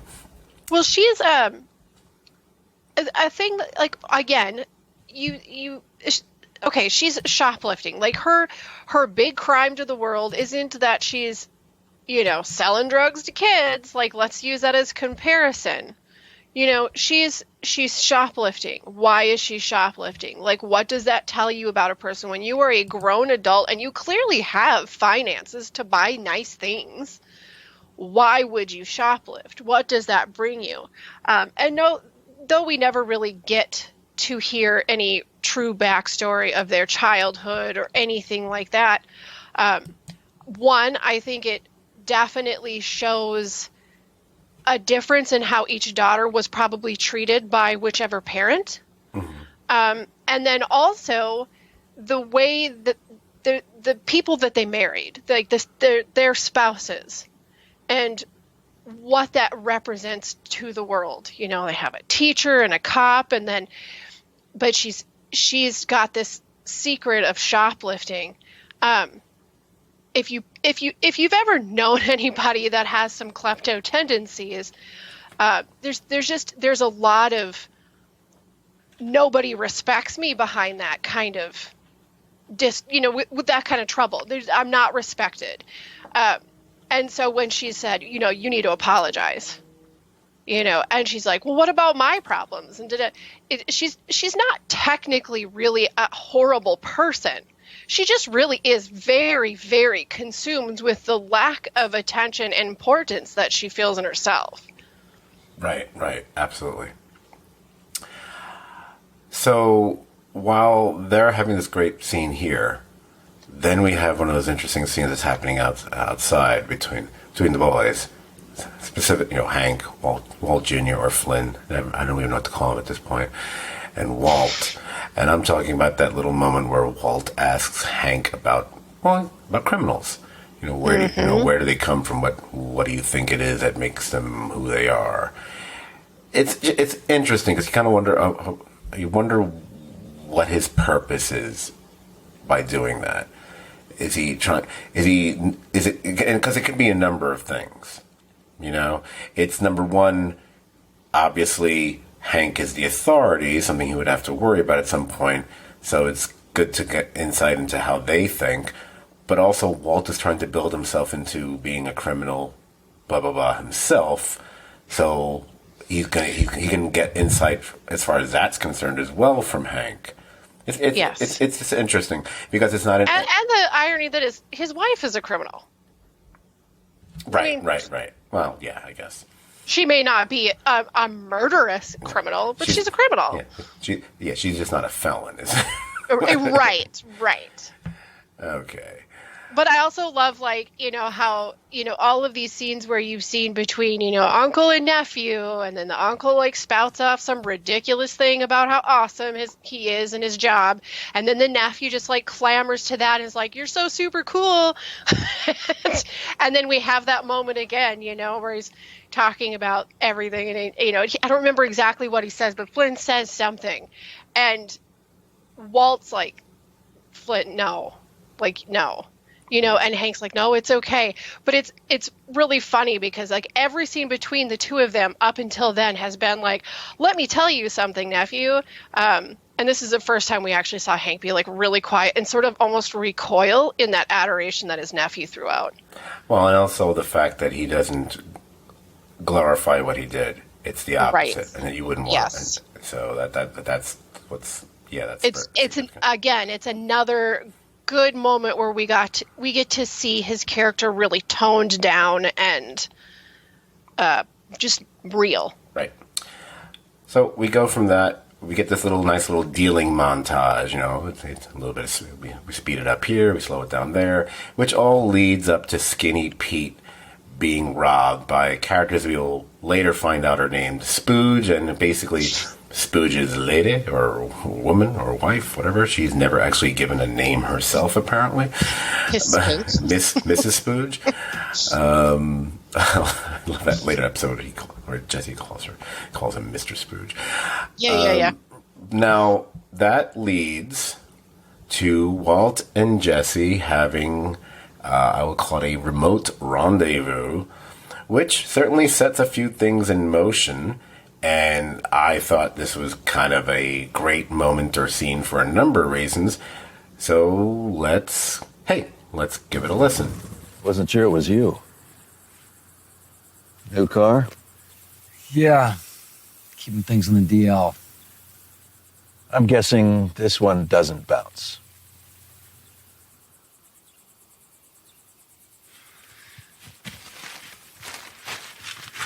Your half. 15K. That's what I'm talking about. You're welcome. Jesus. Help me understand the math, okay? I gave you £1, correct? You and I split $2,000 per ounce. $1,000 each. £1. That's 16 ounces. 16 ounces should net to me $16,000. 16. Not 15. Something came up. Something came up? One of my guys got held up by a couple junkies. Lost an ounce. But it's cool, okay? Skinny Pete's cool. Oh. So you're saying that your guy got robbed, or rather you got robbed, but doesn't matter. Dude, it's called breakage, okay? Like Kmart, shit breaks. And you're thinking this is acceptable? It's the cost of business, yo. You're sweating me over $1,000? Hey, look, I'm just the chemist here. I'm not the street guy, yo. But it seems to me that what you call breakage is just you making a fool of yourself. Now, I've got another technical term for you. Non-sustainable business model. You're focusing on the negative. $6,000 a day we're making. What's your problem? What happens when word gets out and it's open season on these clowns you've hired, huh? Once everyone knows that Jesse Pinkman, drug lord, can be robbed with impunity. Come on. You think Tuco had breakage? I guess it's true, he did. He broke bones. He broke the skull of anybody who tried to rip him off. You want another grand? Is that it? Not my point. Take it. Here. Look, you got $15,000 you didn't have yesterday. Hey, we're making bank. Shit happens. My guys get what they're up against, and they're careful. So am I. And you're all tucked in tonight with your precious family, so why don't you just stop being such a freak about everything? You made the division of labor very clear. Yo, I mean, seriously. What the hell do you want me to do? Huh?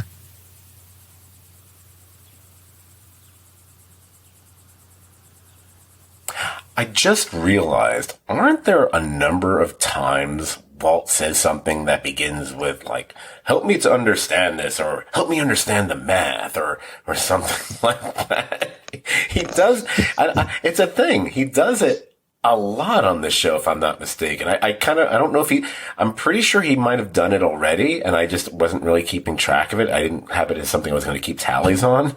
But now I kind of wish I did, because I know it's going to come up another time in these episodes that we're talking about in this podcast. I just find it really funny, because that's the way it's Walt asserting, as you've pointed out, you know, I know I'm smarter than you. But, you know, he never says it because he truly doesn't understand and is very curious and would like to have an explanation. He says it because he's being an ass. Yeah. Oh, he is a snarky smartass. That is what Walt is. And why I love him. So I just love that. Again, it's a great scene because of what it sets in motion and the way Walt is. And he's definitely, you definitely see the Heisenbergian aspects kind of seeping in here and there. Which means he doesn't have to wear the hat. He is wearing the black jacket though. So Walt and Skylar, the cigarettes. Finally, we get to the cigarettes. And you knew he thought he had the upper hand. Yes. And it didn't work. It did not work. And I was like, dude, you should have won that one, Walt. Wow, you blew it. Yep, you lose. Yeah, and I had to, again, it was, to me, maybe I didn't love it as much as Skylar ranting to Hank about Marie, but for me, it still made me really appreciate Skylar, because I was like, yeah, look, she's right. And she's admitting what she did was, you know, she felt horrible about it. She has a conscience, which is something that Walt has not been exhibiting much of. So. Yeah, I mean, this is like a guy who's sitting here talking about making ricin, telling his partner to go take care of these people because they're a problem, like just doing all these horrible, shitty things. And then, you know, he's taking that out on her. Right. Now, after that is the scene that we've already spoken about, so we don't need to talk about it again, which was Hank and all the bottles blowing up happens around here. So we can skip right to, it's so good, Walt showing up at Jesse's house. First of all, again, I don't mind that, because I like I don't mind economic storytelling. I think it's important, so I won't get hung up on it. It's not like a specific feature film. Because I remember what the note I wrote was like, I guess Walt knows where Jesse lives now, because I don't remember that being mentioned, but okay, I'll go along with it. And so this is the scene, if I'm not mistaken, this is Walt meeting Jane for the first time. Yep. And what we were saying before about how does anyone believe Walt's lies? Is there anything that Walt says here which isn't remotely believable? It's about as believable as Jesse Jackson. I'm his father. You just let me in.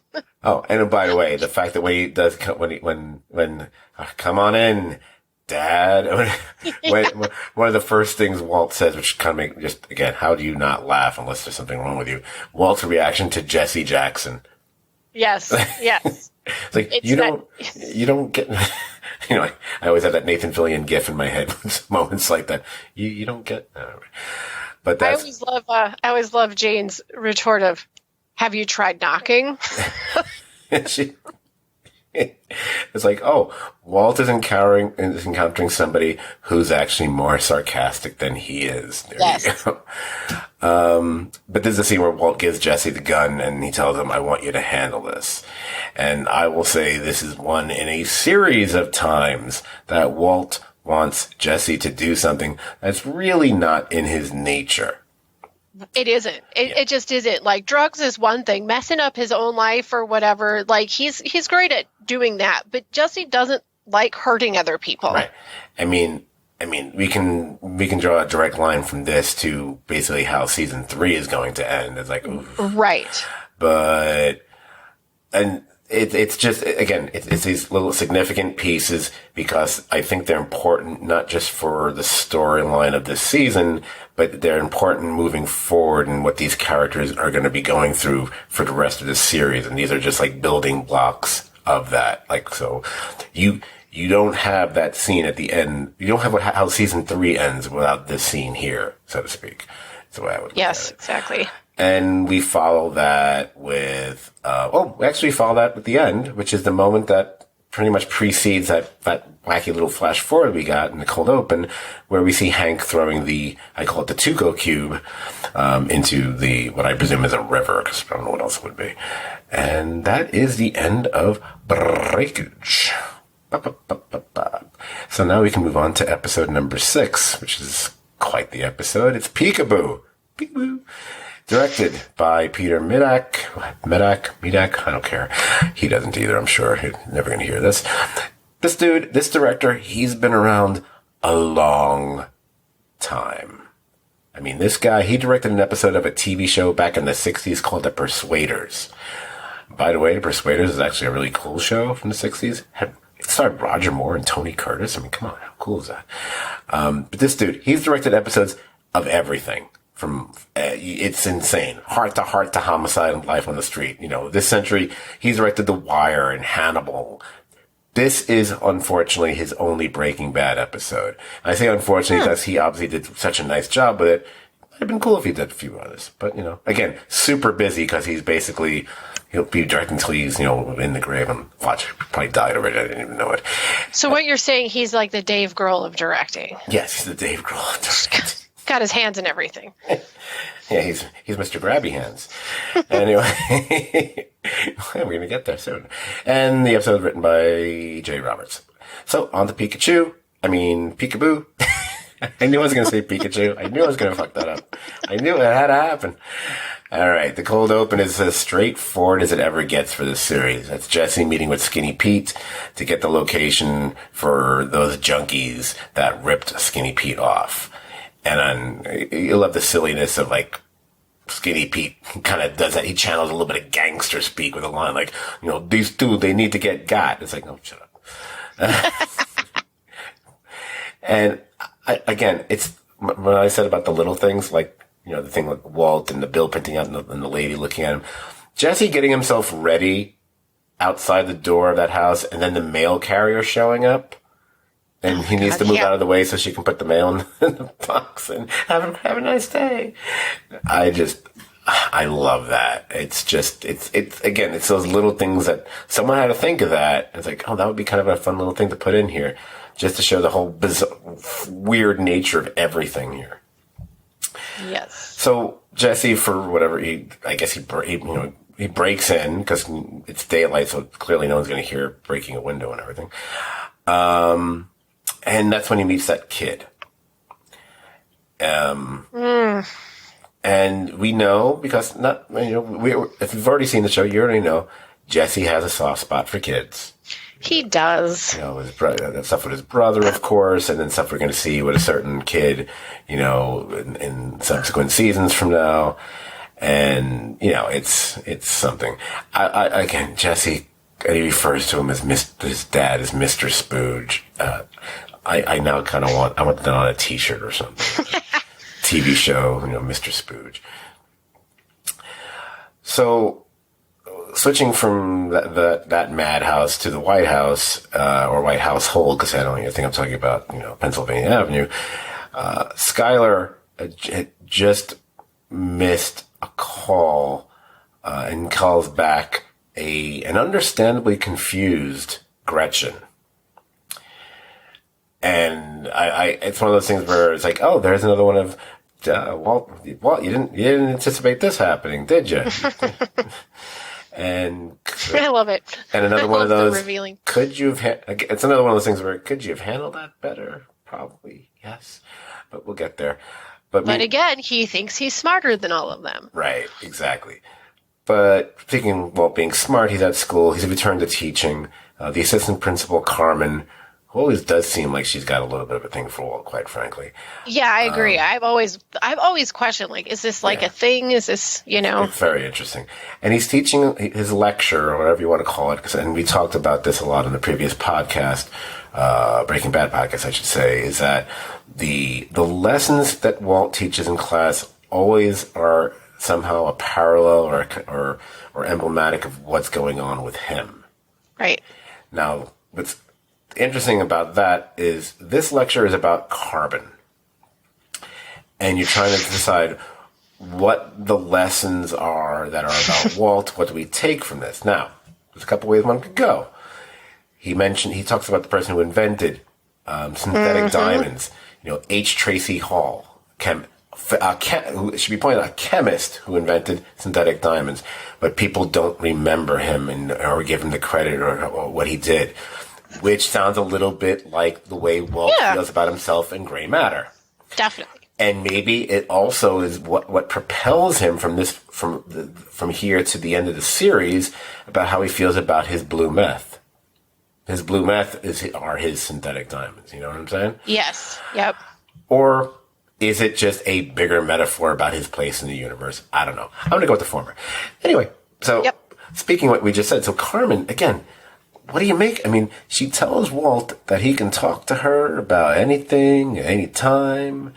Now, I'm wondering, is it due to, obviously word has gotten out all around town about his naked stroll through the supermarket, as we're going to see in that the doodled on flyer that was left up on his windshield that we're going to see shortly after this.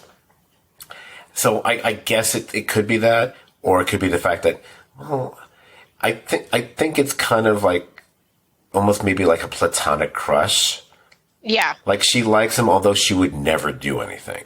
Right. Because she's like super goody two shoes.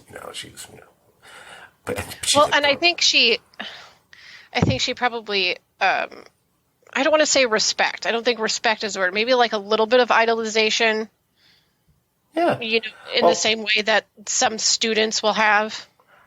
Right. And also she probably, Walt may very well be the smartest person she knows. Yes. And then she probably appreciates, since she's in education, she probably therefore has a very big appreciation for intelligence. Which kind of makes sense. Yeah. So we can move away from intelligent things and we can get back to Jesse then. So Jesse he's playing peekaboo with that poor little kid, so hence the title. And right around, I think it's after he's fed him, what it looks like a mayonnaise sandwich or something. I don't know what the hell he was giving him. That's when the Spooge couple returns. The Spooge and his skank. So we're waiting to see how that's going to play out. That's going to be so much fun. And again, I almost recorded something that I was going to use as a soundbite. I was going to keep playing and be annoying during the podcast, but I decided to spare you guys that. But it would have been, you can guess what it would have been. It's going to come up in about 3 minutes. But before we get there, we do have that nice little scene, silliness between Walt and Flynn as they're driving home from school about what Walt would do to whoever it was who left the flyer in his car. Right. And, Flynn saying, scorpions are good and stuff like that. Now, watching this, this is one of those scenes when you've done a rewatch where I sit and wonder sometimes, like, do you think that conversation is, shows up in Flynn's head like years later after everything comes out about his dad and realizing who his dad is and what his dad has done?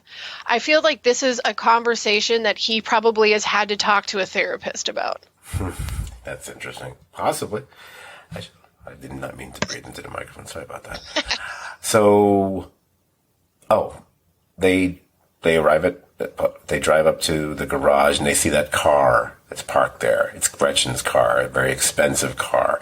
And, hey, guess what? It's another Breaking Bad universal trope.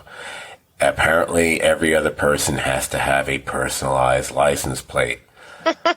She has one. It says gray matter. There you go. It's one. I forgot about that one. So yet another one. Lord, there's a lot of them. And so, yeah, we know where this is not going to go well. But before we get there, we switch back to Jesse at the house of Spooge. And I forgot. I keep bringing up little things I forgot that had happened. I forgot when we get into the thing about the ATM and he shows him the ATM outside in the backyard. I remember that. I forgot that they actually show us how they got the ATM. Mm-hmm. I totally forgot that they make clear that, because we've been treating these little freaks like they're comical and freaky and maybe they smacked Skinny. They didn't even hit Skinny Pete. They held him. They held him by a knife point, but they didn't actually hurt him or anything. But now we can see, no, they're actually capable of murder, apparently. Yeah, we have to really up the ante on what the tension level should be and the danger that Jesse's in. But exactly. I think also at the end, we also have to be like, the world's a better place without him, so that Jesse's character can move on and we don't question that much. Right. I mean, they clearly must have stabbed the hell out of that dude because of all the blood we see in that yeah, lots of times. So... But before we go there, this is a scene I did remember so very well. Obviously, after the awkwardness with Gretchen at the house, at some point they must have arranged to meet at the end. So Walt and Gretchen meet and are talking at a restaurant. Now, what's funny about this scene for me, this is always the first scene I think of when I try to remember any of the times they were actually allowed to drop an F-bomb in Breaking Bad. This is always the one that I remember first. I did not realize they say, well, I'm just going to say because we can curse on this podcast, they say some form of the word fuck 3 times in season 1. I can tell you right now, at least 2 of those did, if not all 3, did not make it on AMC, but they were shown in subsequent versions that were shown, I think, on Sundance, maybe some streaming services, whatever, the DVDs, I'm sure, but not when they originally aired. But this is the one I always remember, when he just kind of gets really growly, like, fuck you, Gretchen, whatever. And I kind of got like, I don't know, it was another one of those instances like, again, this could have been handled differently. Yes. You could have very simply explained this. Yes, the issue of the money, you couldn't have come up with a story for that. You do eventually with the whole gambling story. Right. Which is actually, and by the way, that's when he becomes he's become a better liar at that point also. Yeah, he's starting to learn how to cover his tracks. And that one, unlike, like the fugue state, is weirdly believable because the way he speaks and how smart he is and everything, like, you buy that. But anyway, yeah, he's not going to be bothering to do that with Gretchen here. And this is what I love about the scene is just how ugly it gets, because it's such a great reveal of just how much anger and resentment Walt has built up over the years. And it's this scene and how he speaks to her and about the past with gray matter. Again, like something I said when we were talking about season 1 in the previous podcast, that this fuels the theory that I and many have that No, Walt, the seeds for Walt being, bad, so to speak, were planted a long time ago. Yep. This isn't about cancer and meth. He's like, this is something that happens. You have to go all the way back to the gray matter days and how he feels about how that whole thing went down. It's interesting about it is that we've made assumptions based on little things he's said or how he's reacted to things, and even what he says here, partially. But when you hear what Gretchen is saying in response to him, then you're realizing, oh. Two sides to that story. Yeah, there's a lot more to this. And why did you do that? Well, why did you just decide? What, you basically got mad and left and stormed out? What does that sound like? Did you have an issue of pride, Walt? Is that what you did? Because that's your problem every single time. So we can go back to Jesse, and he basically gets knocked out when he's playing peekaboo this time. We can bounce over to Walt just for a moment because that's when we find that the Gretchen is called and they're cutting off the money. And all I was thinking is, she cut you a break, dude. Yep. Because she totally could have blown him up, but she was smart about it because if you do it this way, you should be effectively just removing yourself from the equation entirely. He's not going to come back on you for this.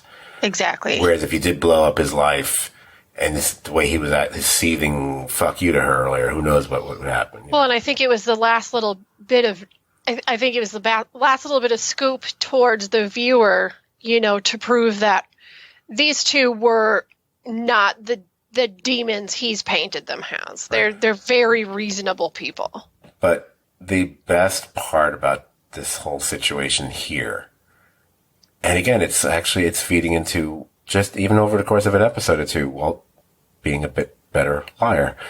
When they're talking about the situation now that Gretchen has is cutting him off, so to speak. Yep. And when he's talking about Gretchen and Elliot and the whole thing about them maybe having gone broke or whatever, and he refers to them as prideful people. And I was like, oh man, that is so funny. That's beyond, throwing rocks in your own glass house kind of a deal. I mean, project much? Yep. Now, but it's funny that even here, even in this moment, where there's some plausibility to it, because it's certainly more likely a person would think this is all true than, no, actually, I've become a drug manufacturer and dealer, and that's where I'm thinking, and I just don't want to. But here, and maybe it's been like this since day one. Do we think at this point, and we were talking about this already a little bit, that Skylar really believes Walt's lies? Because she's already called him out for bullshit before. Yes. But even now, when it's almost, I don't know if he's got a get out of jail free card, because now he's going to have to come up with an explanation of how he is going to pay for these things, which they will come up with because, I believe someone comes up with a website or something. But I just thought it was interesting. I was like going, yeah, there's that little look, and I'm thinking she's going along with this, but does she really believe you? Or is the situation does she know if she can believe you anymore? Right. Yeah. I mean, she knows that he's capable of lying. It's clear that there's definitely some lies that he is told that she isn't believing, even if she's not communicating that she doesn't believe it. But then on top of everything else, we've heard it a few different times, all of the things that she's got going on in life and all the stress and pressure she's under. And the thing is when people are under that amount of stress and worry, they still know somebody's lying to them, but they're just not in a place to deal with it. Right. Absolutely. And I think that's probably where she's at. Like I think she's like, she knows it, she's catching it, but she just emotionally, she's not in a place where she can deal with it. And she's kind of creating her own little chaotic circle. She's starting to dip into her own little life to try to kind of avoid this, and as we know down the line, creating her own chaos. Right. Which, yeah, I mean, that half the reason she chooses to go, we're going to see in the next episode, I believe, back. It's not just her wanting to go back to work to help pay these medical bills and whatever makes perfect sense, but her choosing to go to Beneke. Mm-hmm. Yeah, you're choosing to put yourself in a potential dramatic situation and to exploit a previous whatever. It's, you're no angel. You're not right. But you're not as bad. You're not as bad as him, because that's just not possible. So let's get back to Jesse, and then we get the scene. Okay. So the line, of course, the line of the episode, the title could have been, instead of peekaboo, it could have been, "I ain't no skank." For me, I'm glad I am doing the podcast with you. Well, you were going to do it anyway, but for me, every time I hear "I ain't no skank," to me, it's right up there with "you ain't no nice guy." Right? You know where? Okay, see, I know you get that reference. And I'm not even going to explain it. If you get that, I like you, and if you don't, then I don't. If you know, you know. Yeah, if you know, you know. Because after, this whole thing where, Jesse's trying to figure out his way out situation while Spooge is trying to work on the bottom of the ATM to get the thing open, whatever, she basically crushes her man's head without... And he says beforehand that she's got like superhuman strength. Right. Yeah, they established that. And it's a nice little weird parallel, and absolutely intentional, I would say. It's kind of like she has a very, I don't give a fuck way about doing it. Kind of the same way Skinny Pete killed like this beetle at the very beginning of the episode. Yes. So you kind of see it's like, it's kind of interesting. And Jesse witnessed both. Of course, I guess this was a bit more scarring. So then, yeah, that whole thing happens. She passes out, whatever. And then, of course, the money, yeah, whatever. I always kept thinking, wait, you did get all the money out of that, dude. Because I kept looking at something, is that more money, or is that just the inside of the ATM? Because there's no way you left any. Because I don't care. You get all the money. You take it. Yep. Yeah. You're already in. Now you take it. We'll assume he did. We'll just hope. I hope that's what I saw. And yeah, pretty much the episode ends with, Jesse calling the police to come, and he makes sure to get the kid out of there and close his eyes. And is it weird that I actually got a little verklempt when Jesse says to the kid, "Have a good rest of your life, kid"? No, not, I mean, like that, it gets me every time. What's happening is he's saying goodbye to his brother. Yes. Excellent. Oh, you get a... There we go. Yay! I just realized, I think I'm making another Odd Couple reference without realizing it. I think there's an episode of The Odd Couple where every time someone does something, there's a character, you get a little thing. I'm pretty sure. I'm positive of it. Okay, which means we can now move to the final episode that we'll be looking at on this podcast, which is titled Negro y Azul. It was directed by Felix Enriquez. Oh, God, now I'm tired. Alcala, because I know the accent is on the last syllable for his name. This is the only episode Alcala ever directed for Breaking Bad. He's another one of those TV director workhorses he might be the David Grohl. He's done because he's done multiple episodes of a wide variety of series, like ER, The Shield, Battlestar Galactica, Southland, The Good Wife.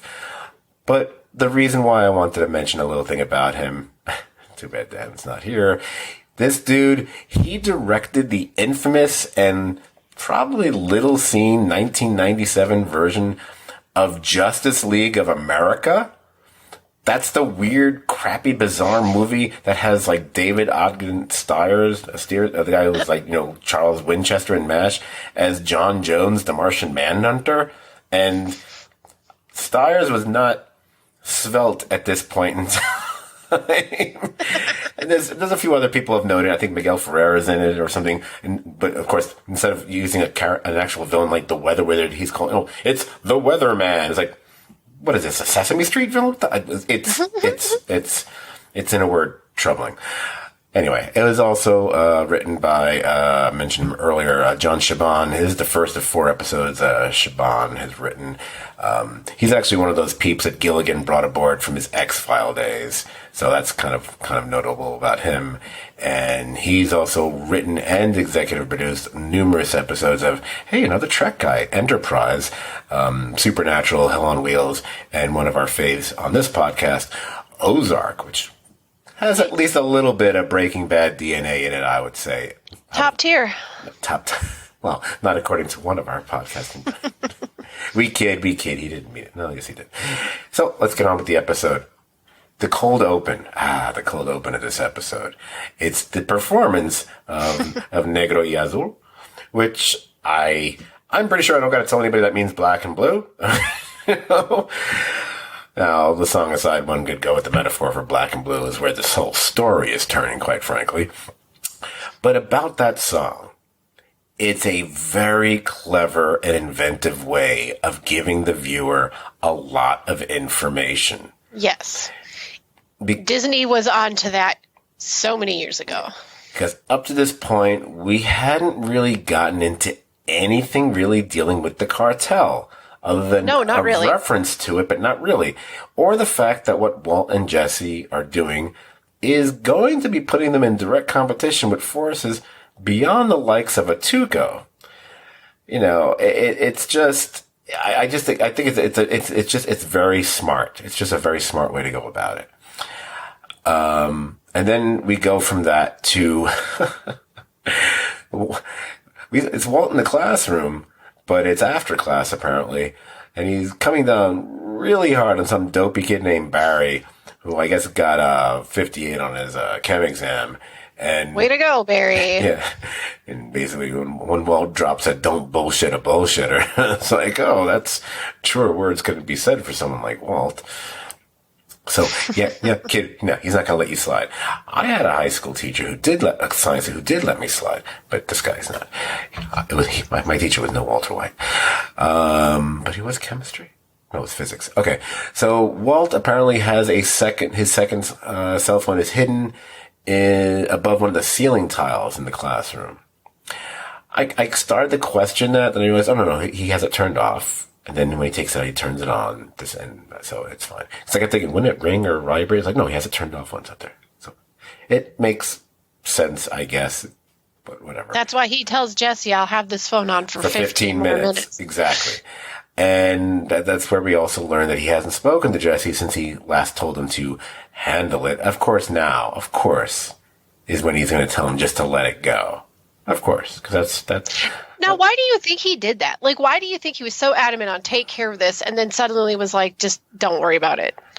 I think he's realizing I think at this point he was realizing the extremity of that action and maybe his conscience, whatever conscience Walt has, because I think he still does have one to a certain extent. It just maybe it came in for a second. Yeah, I think he might have let himself get a little bit too, whatever. So then he finally goes, oh, how did I screw this up? When he goes to see Jesse meets Jane for the first time, was it here? What is going on? Did I mess something up in this thing? I think we already went past that. I think he just repeated it. No, I'm just trying to. Just give me a second. Let's go. Let's figure it out. Because I didn't write the note before, I just said it, but here I wrote it. Goes to see Jesse, meets Jane for the first time. Again, someone else reacting to Jesse's obliviousness about his last name being Jackson. Okay, was that on this episode, though? Yeah, it was. Was it? Yeah. I thought this is when Jane came into Jesse's apartment for the first time. Tells Walt, who's fuzzy on the details, what happened.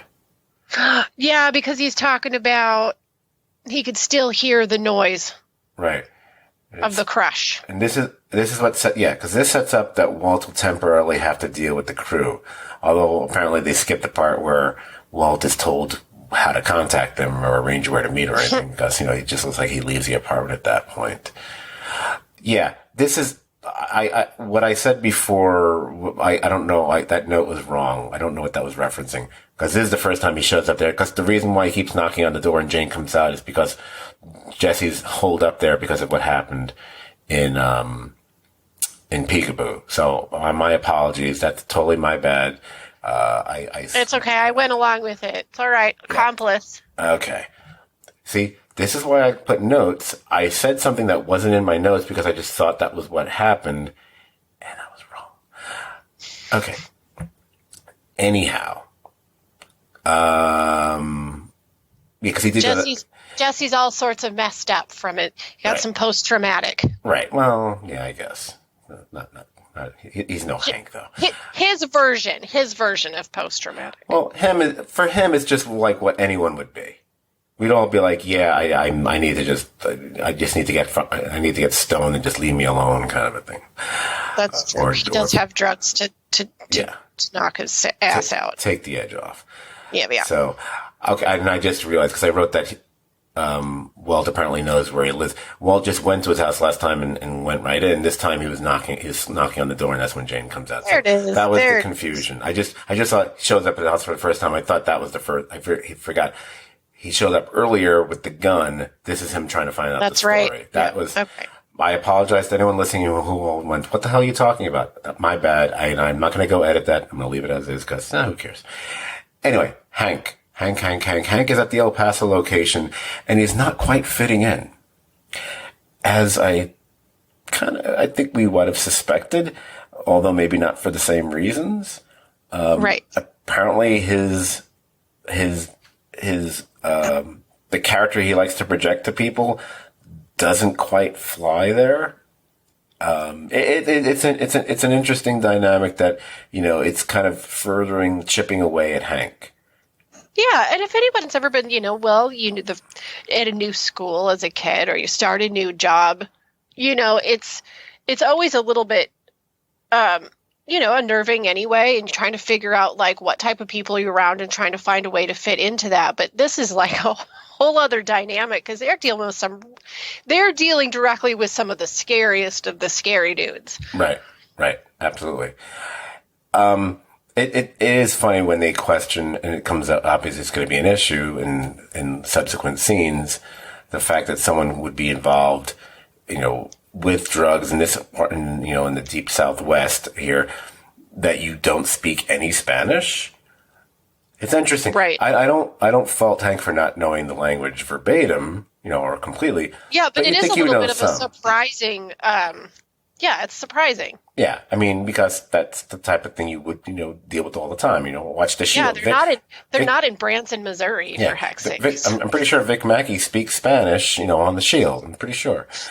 So let's switch over to Walt, or I guess we can say he's in Heisenberg mode now.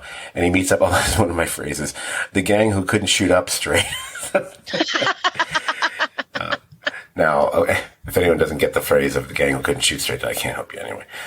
That's a 70s Watergate thing. Anyway, Skylar, this is what we were talking about before. Oh, you know what? I don't want to skip to Skylar yet. I got to say something. Walt meeting with Badger and Skinny Pete. Combo's there too, but he's not quite the comical one that the other two are, or at least not as funny. It's so good. Yes. It's so good. And and I'm sure once they saw the dynamic that there's at least one, is there two or one? There's at least one little webisode that was done. I believe they put them on the DVDs, and you can find them on YouTube as well, I'm pretty sure, where it's a little webisode that's just Walt and Badger. How can you ask for anything better than that? A little mini story of just Walt and Badger. That's good stuff. It's amazing. Okay, now I can get to Skylar. Skylar, because this is what we were talking about before, it's the fact that she's applying for a job at her old workplace, and she is aware of how all the women there are looking at her pregnant belly. I love that she says big lunch. It's awesome. Nicely done, Skylar. And then that attitude she gets from the woman at the front desk is like, phew. And I kept thinking, if you're like an anti-Skylar person, but don't you want to root for her because of how horrible all these people are when they're glaring at her and looking at her just because she's pregnant? I mean, I get Right. It's odd to apply for a job when you're that pregnant, but still, it's not like it Happens all the time. Gotta work. And this is where we officially, because the photo doesn't really count, we officially meet Ted for the first time here. And then we find out that but basically there's a little something that went on here, and she's clearly going to get her old job back with Beneke there. So that was kind of a fun little thing. You know, you can see the little twinkle. You can see it, like, oh, not really in a position to do anything. Right. But yeah, there's something there.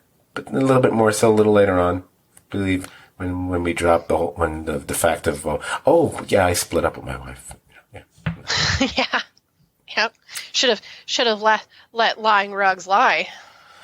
So back to Walt with Jesse. Walt's naivete about, encroaching on territory. Okay, on one hand, maybe it isn't that surprising, but part of me wanted to say, oh, dude, you have certainly in your lifetime watched enough TV and movies to know better, dude. I mean, the hubris is unbelievable with this character at this point. And then we get the blowfish story. Your blowfish. The blowfish. It's wow. I don't know what I mean when you don't imagine when you're watching season 1 that you can have a line with Jesse going, "I'm a blowfish." Yeah, I was like, what? Right? Who says that? Well, again, it's just like that's the joyful part of Jesse's naivety. Like that's all it took. He's all like, "Yeah, I'm a blowfish." It's amazing. And the next amazing thing with the writing is how we go from a story about a blowfish to meeting a character who's named after a turtle or a tortoise. And it's Danny Trejo. Or Trio, yes. However you pronounce it, because I mispronounce everything at 1:30 in the morning. He's Tortuga, and he's ordering crap from a Sky Mall catalog. Oh, the Sky Mall. Because that's how they keep him in line and as an informant. It looks like the Sears and Roebuck catalog. Like, pick your prize. I've seen. Well, anyone who's. I mean, I'm sure you have. I mean, I remember when I would flying planes. Yeah. Oh, you have to look at the Sky Mall catalog. It's like it's basically the sharper image of everything. It's yes. It's like, oh wow. I think that was the first time I saw a Segway was in a Sky Mall. No, it wasn't the first. Yeah. No. Yeah. I saw that before Arrested Development. We switch out, and of course Hank is the only one who's growing impatient with the whole situation, as well he should. And then you're realizing they kind of go about things a little differently down here. It's very right. Yeah, it's weird how they kind of veer back and forth between they're ballsy about one thing, like the guys, what we're going to see in the next scene with all of them, how that doesn't seem to faze them, and yet they're all about being sweet and nice to the guy, and or negotiating how many runner rugs that have a dollar bill imprinted on, and they'll buy the guy. I want 20. We'll give you 5, 10. Come on. We get that little Marie Schuyler scene, and that's where we get a little bit of the backstory about Ted. And that's where I believe, and we find it out by Marie referring to. They never say Ted, but we know that's who they're talking about.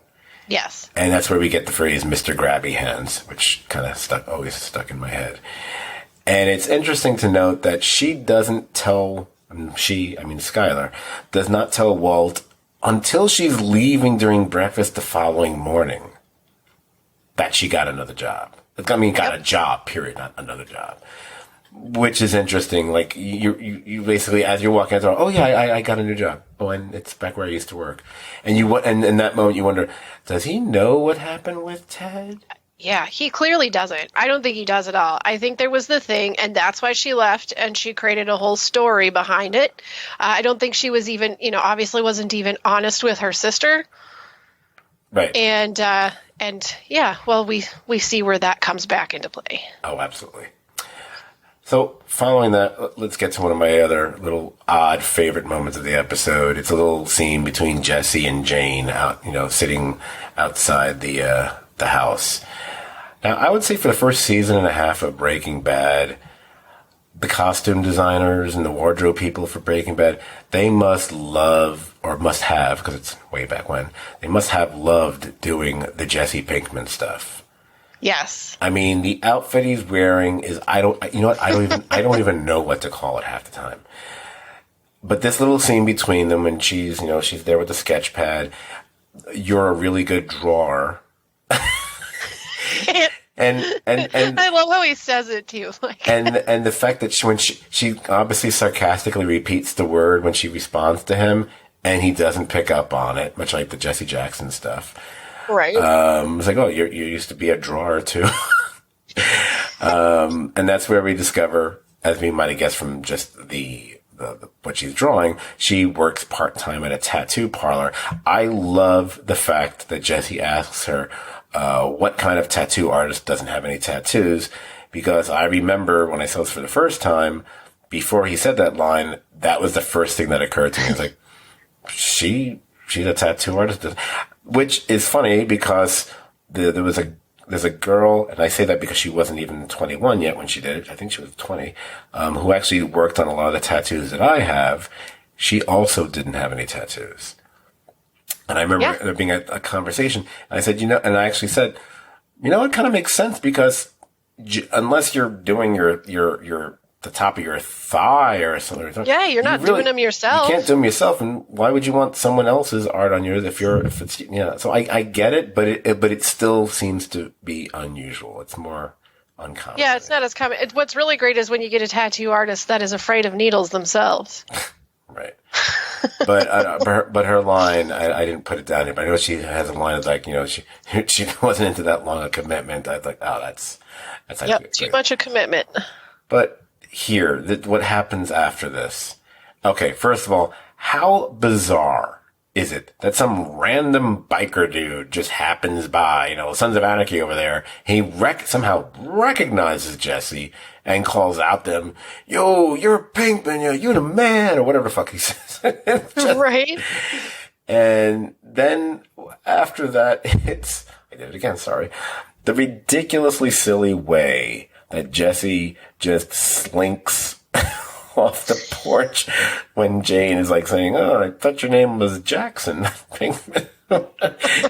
Just watch it again. It's just so funny. It's because I don't think he's trying to be cartoonish, but he totally is. It's too funny. It's so funny. It might be one of the funniest things he's done that people don't ever tell. It's just a nice little touch there.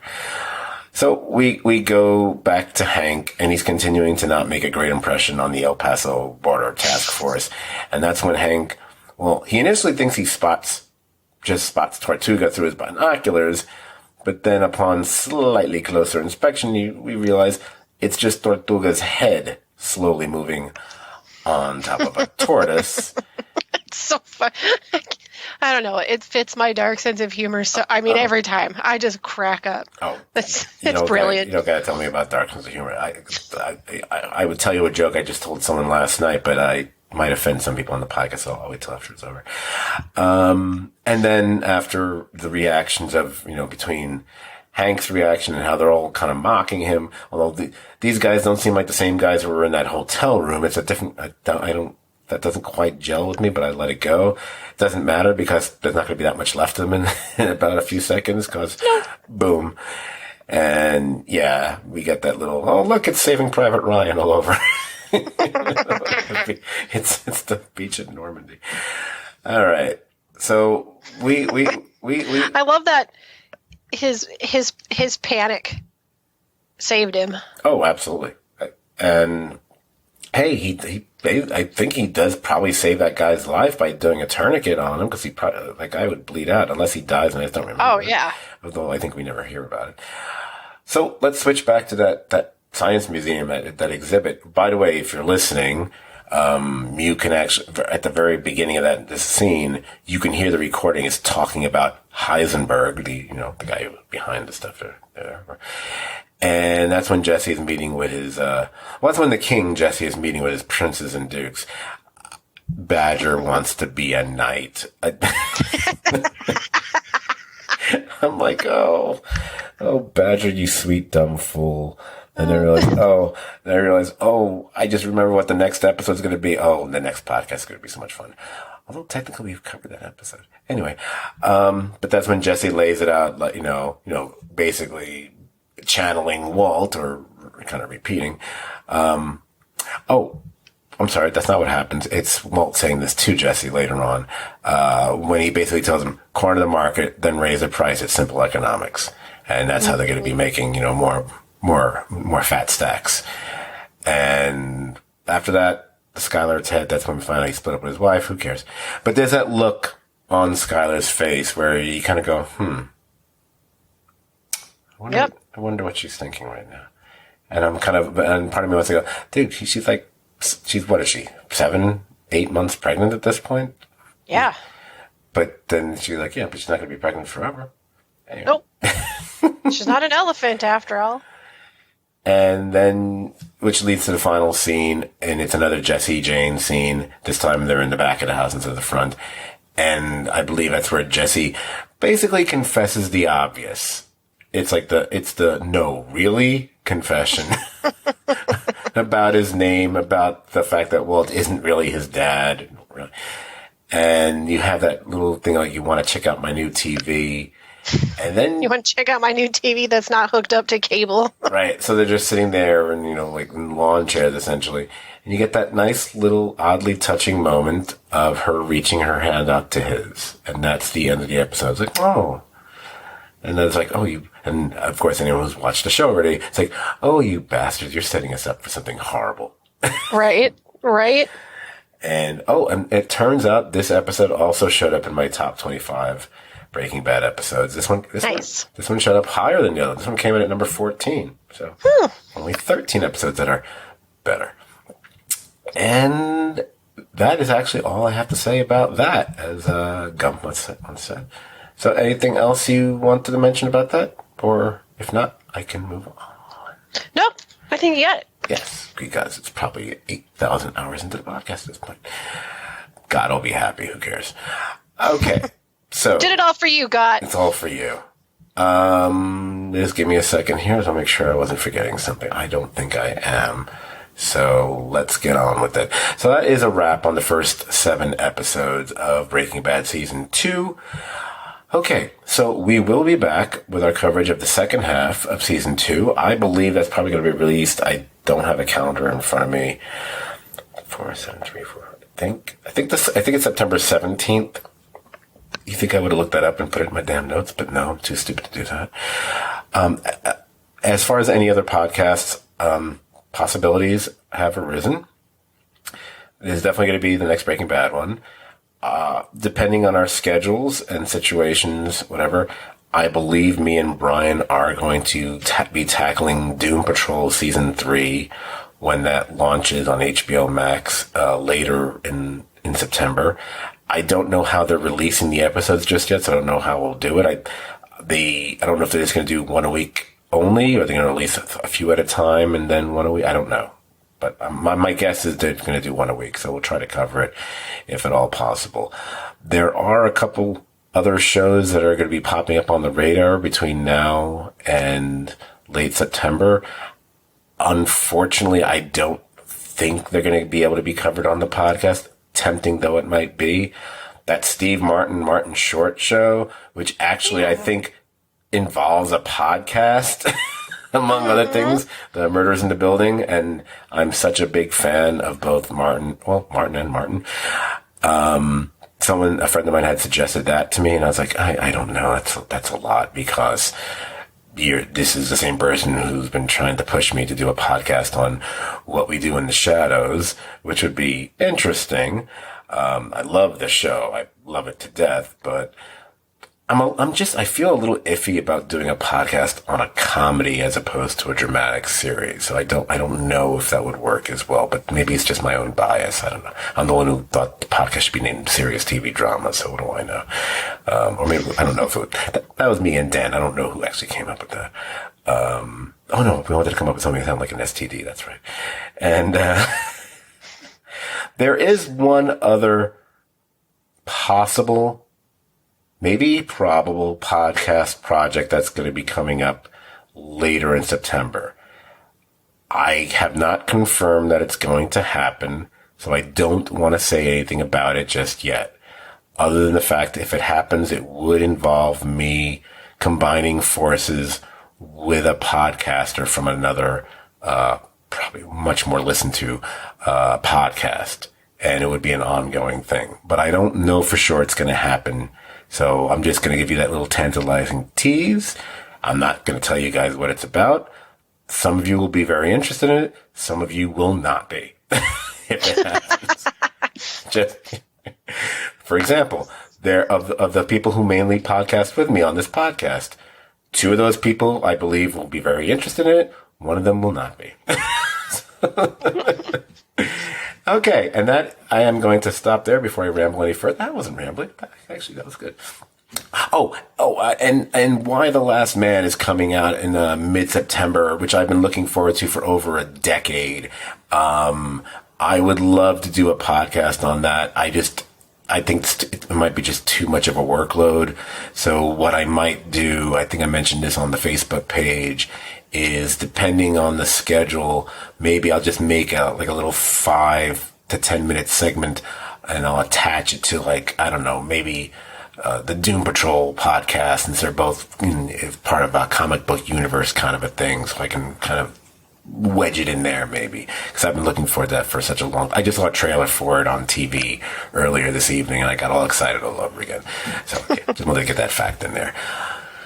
Okay, so with all that said, if you enjoyed this podcast, guess what? You'll enjoy hanging out on our Facebook page as well. It's the Serious TV Drama Podcast page. Like the page and join the conversation about shows like Breaking Bad or Better Call Saul or pretty much anything else in the TV or movie universe or whatever the hell else you want to talk about. If you put up something I don't like, I'll just delete it. There you go.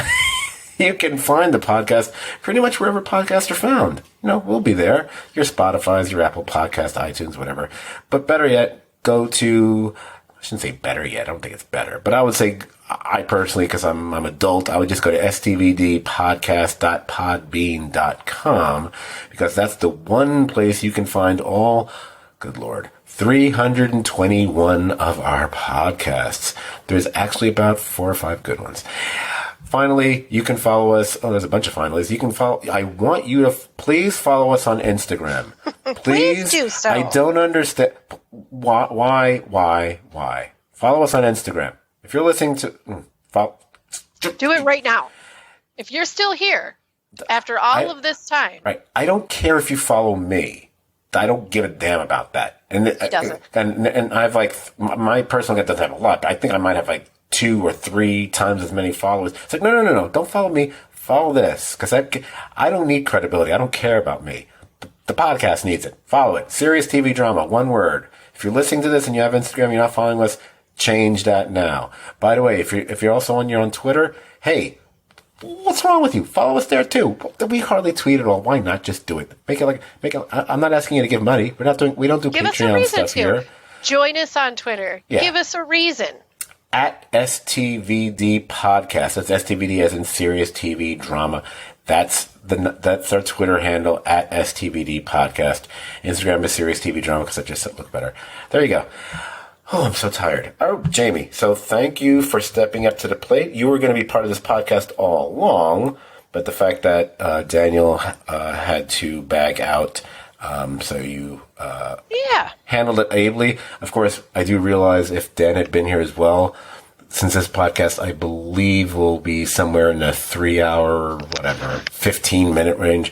If Dan had been here, it would have been at least 3 hours and 20 minutes. No. Get the joke? I got it. You got it. I got it. T. Me so funny. All right. I'm getting in trouble for that one. Jack Morris, make room on the bench for me. Anyway, so with that said, thank you for listening. Again, we will be back with another Breaking Bad podcast in about 3 weeks. And if we release anything before then, it'll be a surprise to both of us.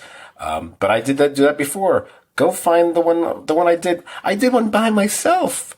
I don't know if it was good. But if you want geeky stuff like What If, or what the hell else did I talk about in that one? Stargirl and whatever else. Go check that one out. Although I wish I had waited a week, because the second episode of What If was amazing. Anyway, with all that said, Jane, wow. Jamie, again, thank you so much for being here. Thank you for tolerating me here. And Yeah. Thanks for having me. all right, everybody else, good night. Good night, everybody.